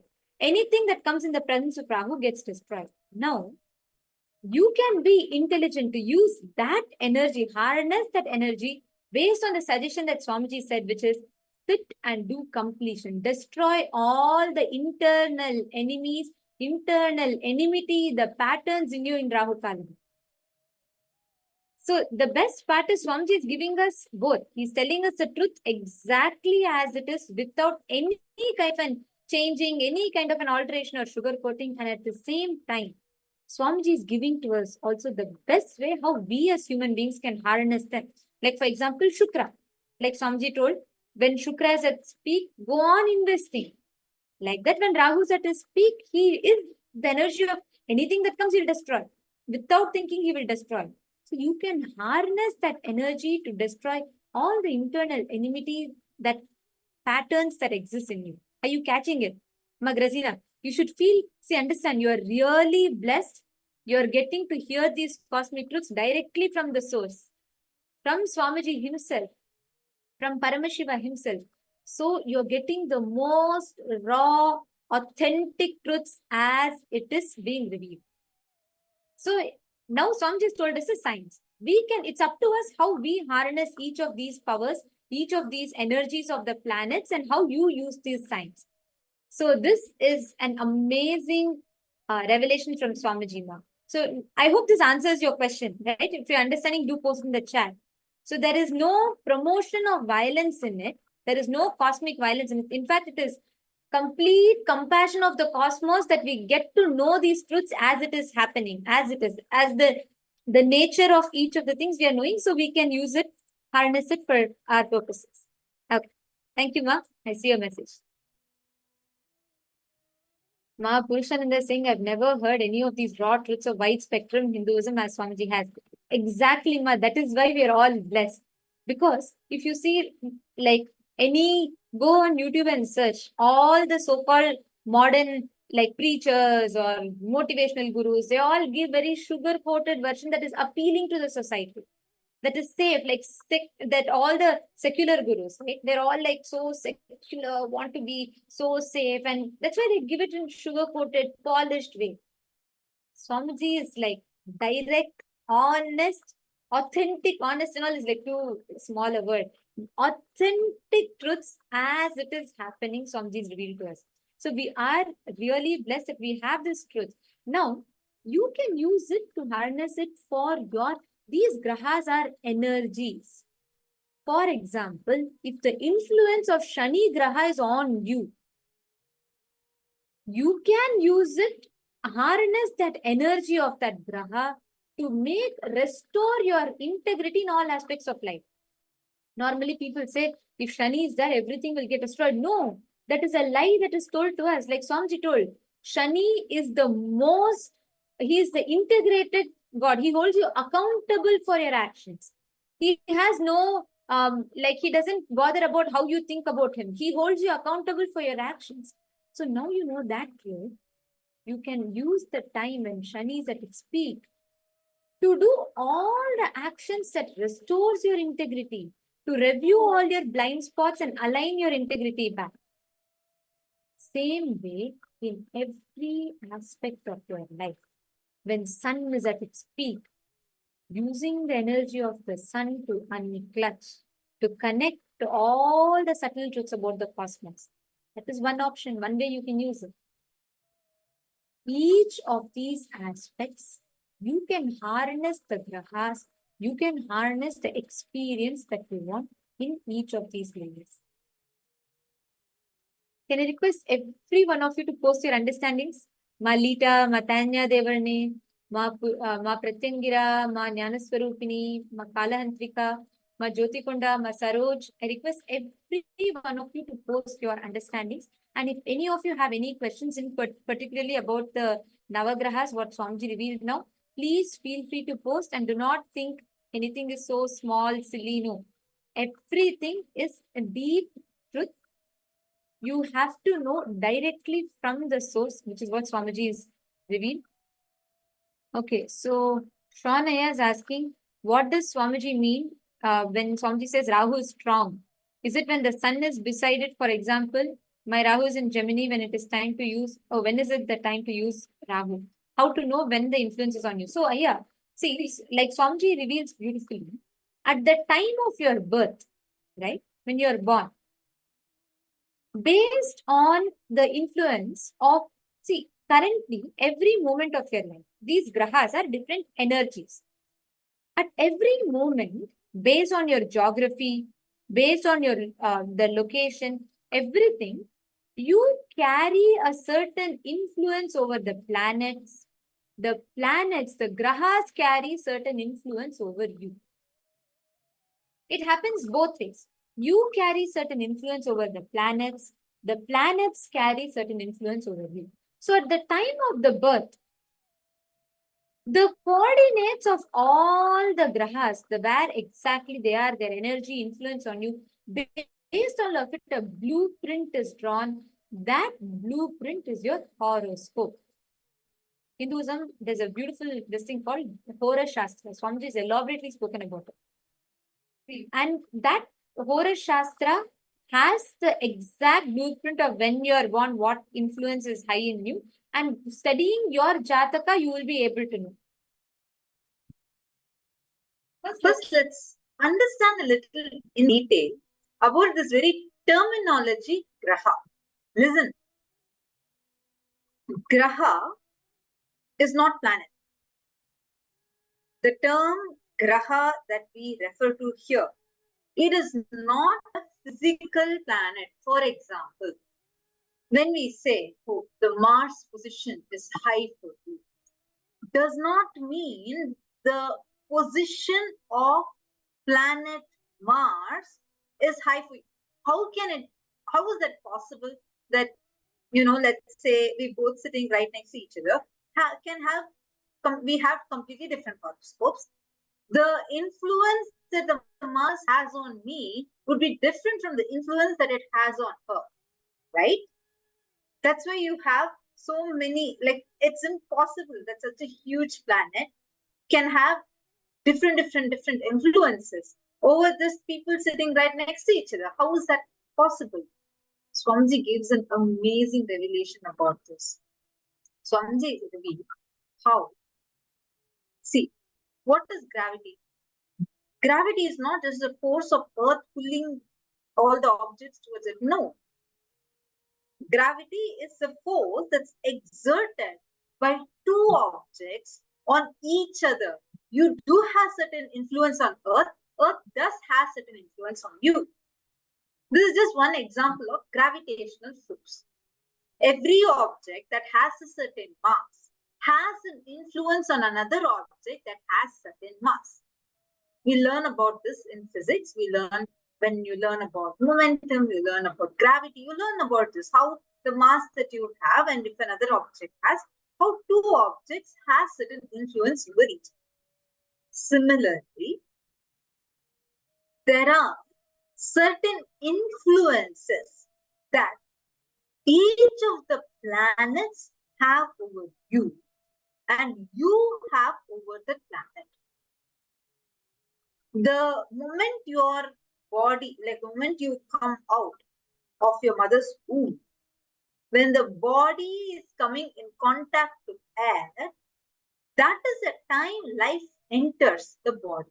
Understand? Not before that. Before that, whatever, whether the baby is kicking in the mother's stomach or whatever it is going through, it is all an extension of mother's own life energy into the child. So the moment the child comes out, this soul enters the body and retains certain memory which it receives from the birth, from the pre-birth period as well. Listen very carefully. When your body is touching air, meaning when life enters your body, that moment is what is literally, it's like that moment, the whole cosmos is blueprint. It's like a photograph is taken, a screenshot of the cosmos is taken. And that screenshot is only the horoscope. Now, based on that horoscope, you will be able to understand where your grahas positions. You have certain influence on the grahas. Grahas have certain influence on you. That intersection point where this influence that you having with that planet having upon you, where that meets, that point is called as the graha for you. It is not the physical planet, but the intersection point where it is meeting. That is the graha for you. Which is the reason why, based on this intersection point changing, the graha will not, like, see, the planet itself is not going to change for me and for her and for the persons next to each other, right? But intersection points change because the influence, the way how you influence the planet influences you, where that intersection point is differs. And this difference,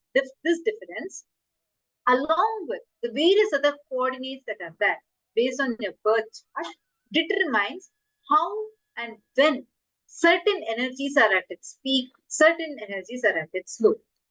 Are you understanding here? Sean here. This is the first part. Are you understanding what the graha actually means? See, it is not the planet itself, but the influence. the intersection. Second, by studying your birth chart, you will be able to identify. Birth charts can be easily calculated. The way I will actually be giving you a gift today night, as soon after the darshan and after the power manifestation session, we'll be giving a gift. Swamiji has blessed the gift to all the program participants, the Paramashivoham program participants, and we'll be sharing that with all of you.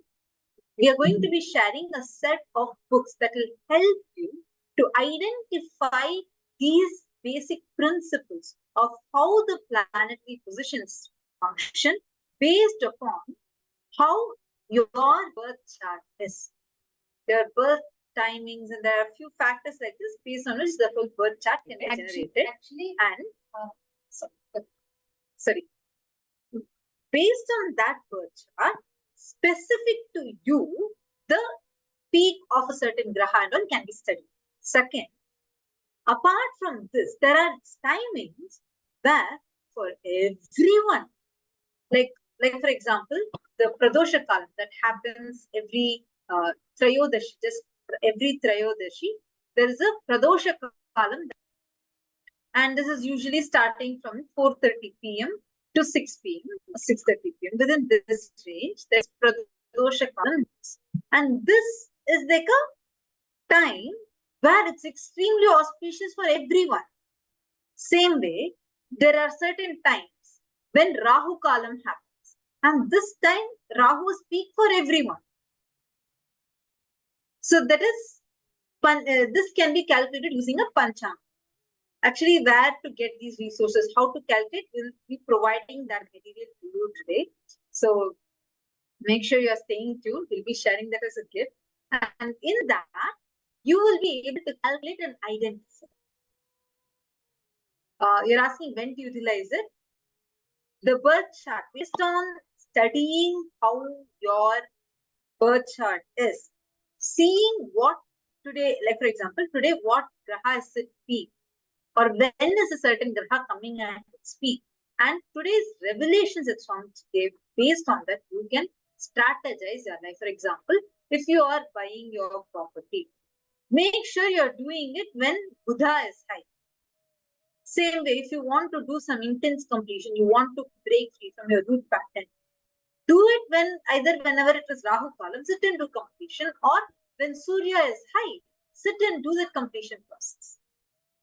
Strategize, plan your life based upon these events so that even any cosmological events that are happening can be best for you.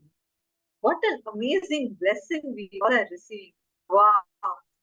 Even what the world will struggle with as a problem, Swamiji has only gifted it as a solution. Like Swamiji has given a direct solution for all this.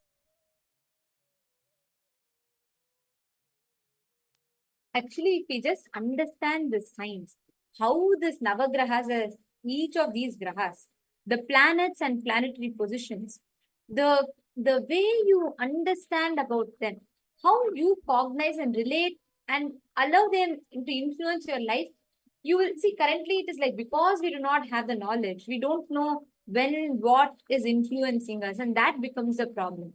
If you actually sit and intensely understand each aspect, how it is influencing, what is happening, etc., the whole thing, the right understanding about grahas itself will give you a lot of breakthroughs in so many different aspects.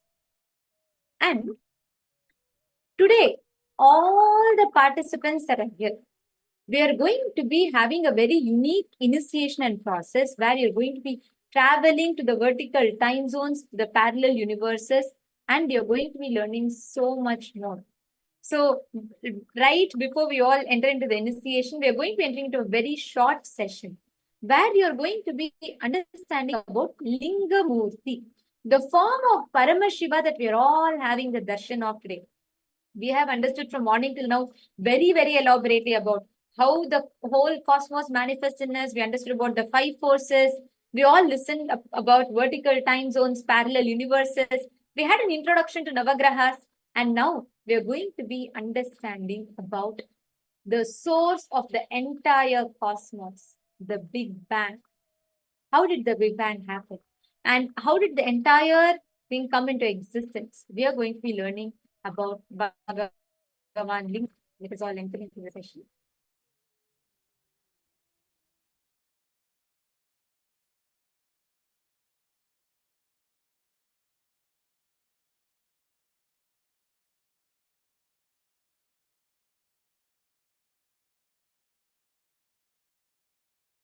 Listen. Knowledge empowers you, makes you respond differently to the world and problems of the world. Same way, consciousness empowers you. When you are inspired, when you are excited, when you are initiated, when you start practicing power manifestation, the consciousness you experience empowers you, makes you respond completely differently in a very powerful way for the happenings of the outer world. The happenings of the outer world does not damage, dent, impact your inner space. You live as KAILASA. Powerful. I tell you. Empowering yourself with consciousness, powerful cognitions, consciousness-based powerful cognitions, and powers of Paramashiva is the best life.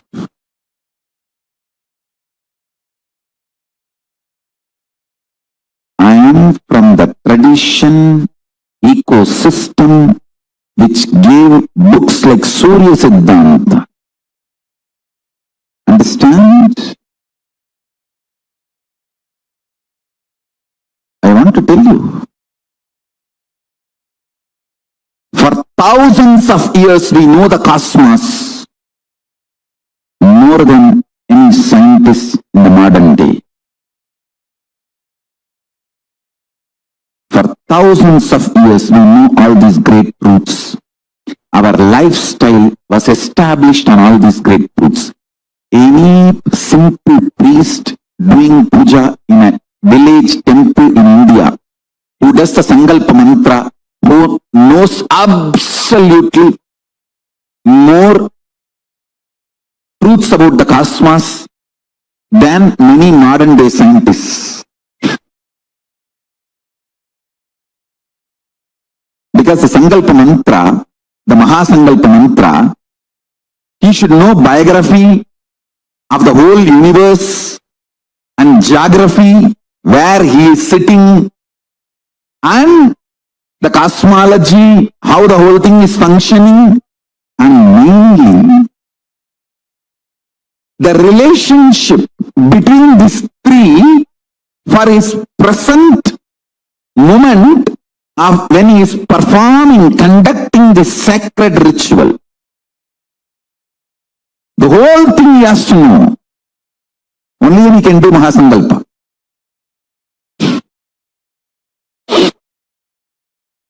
That is the beauty of this great tradition.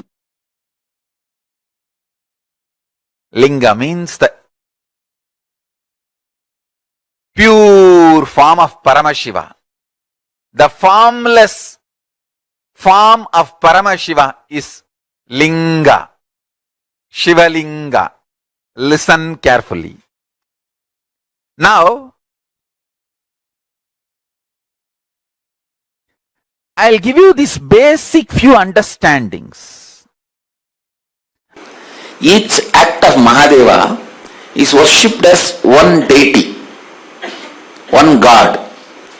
His act of cutting the head of Daksha is Virabhadra. His act of cutting the head of Brahma is Kala Bhairava. So each one of his act becomes one deity. His act of appearing as the pure light for Vishnu and Brahma, that is Linga, Lingodbhava. That form is only worshipped as Linga. So each act by him becomes one deity. When he liberated Chandra from the curse of Daksha and gave him Samipya Mukti, that form is worshipped as Chandrasekhara, Somanatha.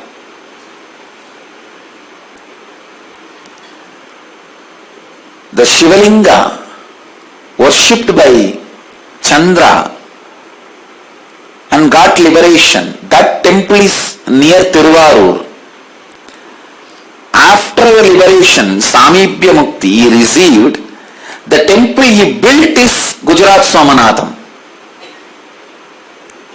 Otherwise, the Shivalinga which he worshipped and got liberation from his curse and got the Samipya Mukti is in Tiruvarur. There is a beautiful temple in the bank of the Vodambokki river.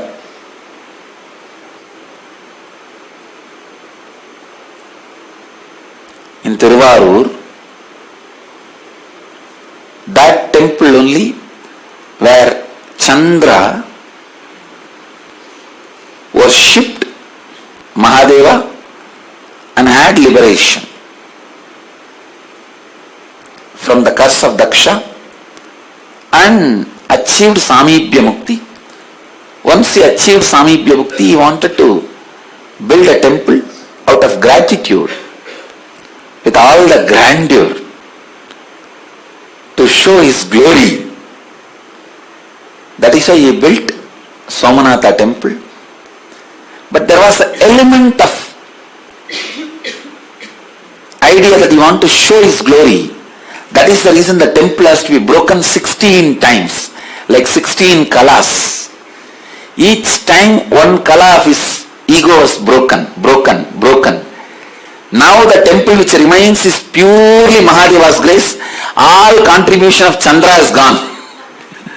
Now it stands just by the glory of Mahadeva, not as the glory of Chandra. That is why Somanath temple has to go through 16 invasion.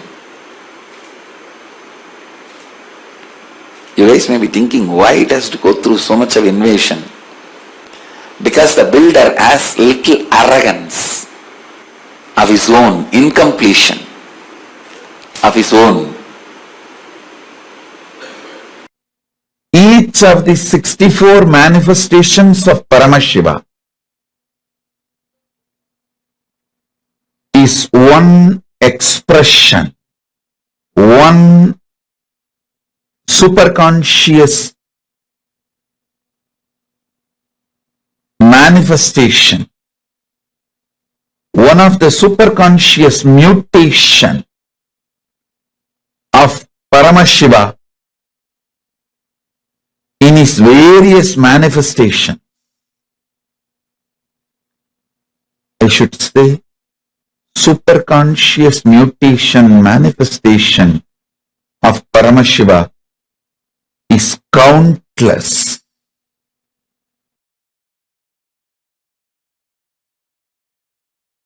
All these manifestations are beyond time. I am talking about 64 because he revealed 64 to planet Earth for all of us to know. But surely there is a lot more.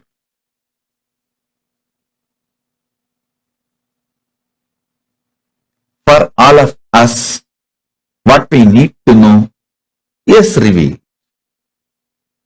Understand?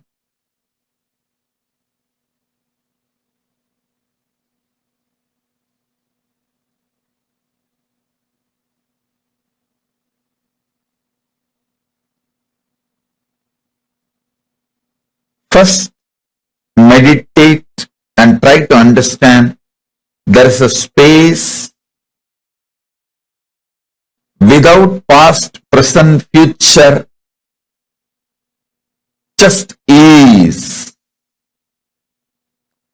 Past, present, future is nothing but time cognized by the mind, which can cognize only small things, which cannot cognize the pure isness.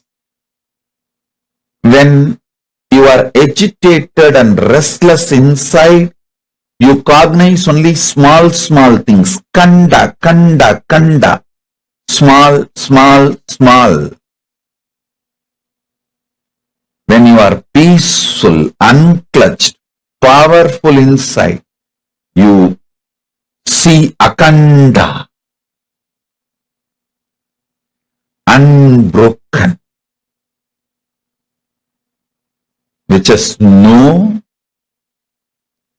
pieces, pure akanda. That is why in Hindu tradition, time is always shown as circular, not linear. It is circular.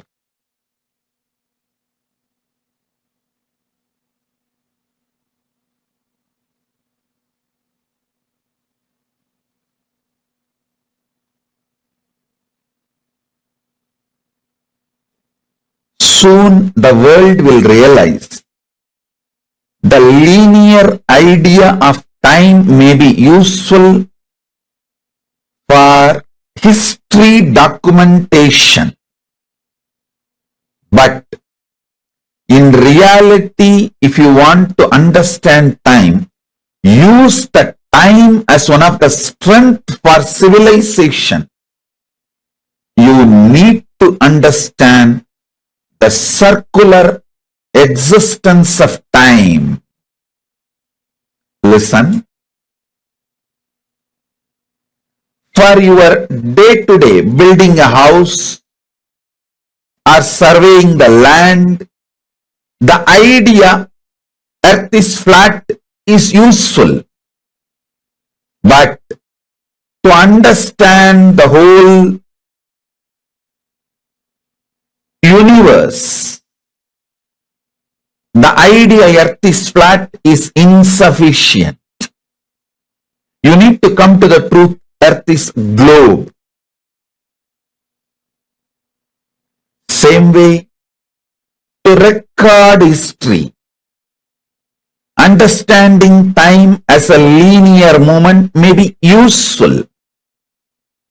But to understand time in reality, realizing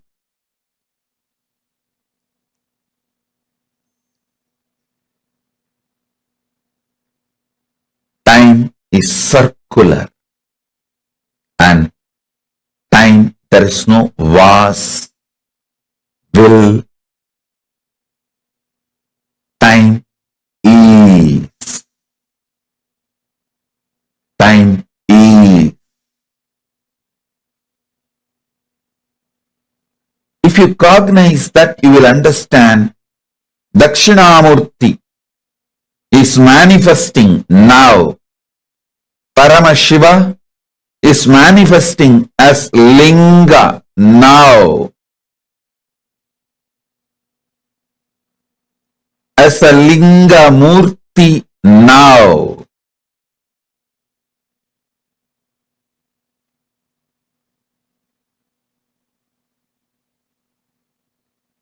Paramashiva is manifesting as Lingodbhava Murti now. Understand?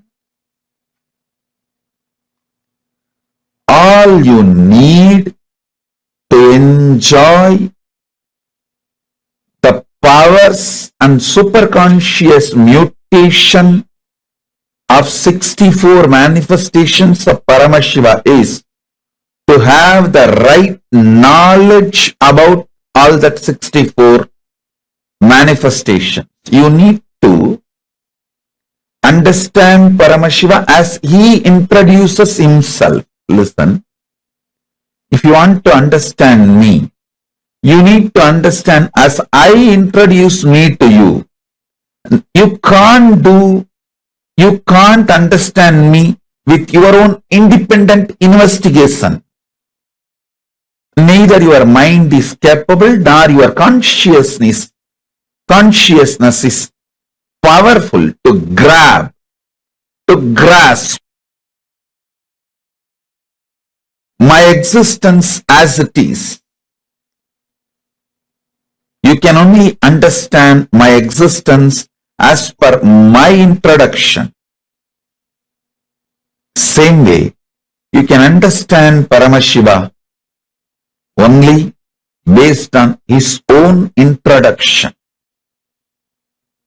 Understanding him based on his own introduction awakens something called Shraddha in you, not faith. Faith is poor word. Shraddha. And Shraddha breeds bhakti. And all the Ananta Kalyana Gunas, auspicious qualities of Paramashiva starts manifesting in you. Powers of Paramashiva starts manifesting in you. Listen, you just need to know what is swimming and see somebody is swimming, then simply your muscle memory starts manifesting swimming.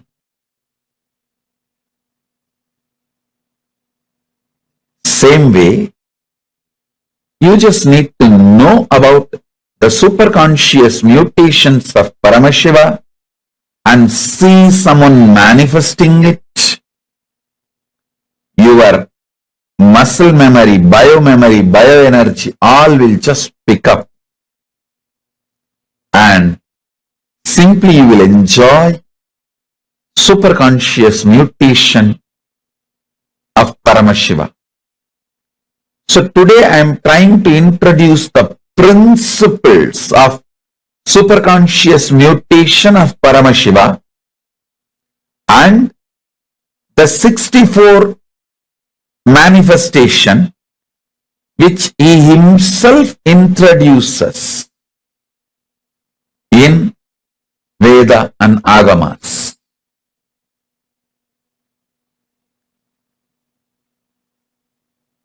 I'll introduce one by one. Listen intensely. Even if you missed, watch this satsang again, because this satsang is not was, it will be is forever. You can replay and watch. It is not was, is or will be. It is. What Paramashiva manifested as Dakshinamurti to Sanakadi Rishis, what he revealed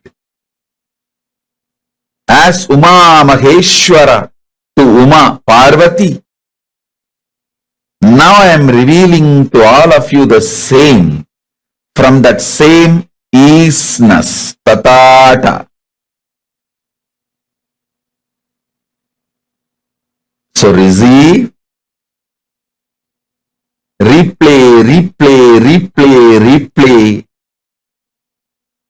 internalize, and start manifesting. Lingamurti, this whole universe, even NASA says now, they are very clear, the whole universe in the form of linga. Trillions trillions and trillions and trillions of Brahmanda as manifested as linga.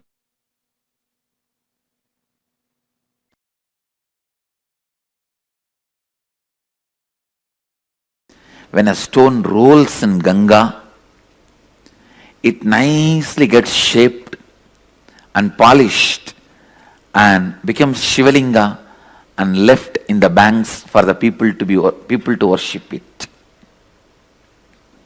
A stone allowed itself with the flow of Ganga becomes God and worshipped by everyone. In the flow of life, we are also like stone which is moving and rotating in Ganga. Many corners where we need to be chiseled, it gets chiseled, those parts are removed. And wherever we need to be polished, the polishing happens. Understand? Cleaning, chiseling, polishing. Cleaning, chiseling, polishing. The stone can take that cleaning, chiseling, polishing as a death for it or as a rebirth for it. You have that freedom. You can approach the life every moment as death, saying, oh God, life never gives me what I want. I am always tortured, deprived, depressed. How much ever I struggle, it never gives me what I want. It never supports me. I am the only one who is tortured every time by the life. Why me? Why me? Why me? Why me? Is looking at the life as death. Then you will see constantly you are only dying. Understand, the most dangerous thing, seeing life as constant death, you will associate yourself with that small pieces of stone which gets chipped off. You will never be worshipped. Associate yourself with the main part which is going to be worshipped as Shiva. That part always feels, wow,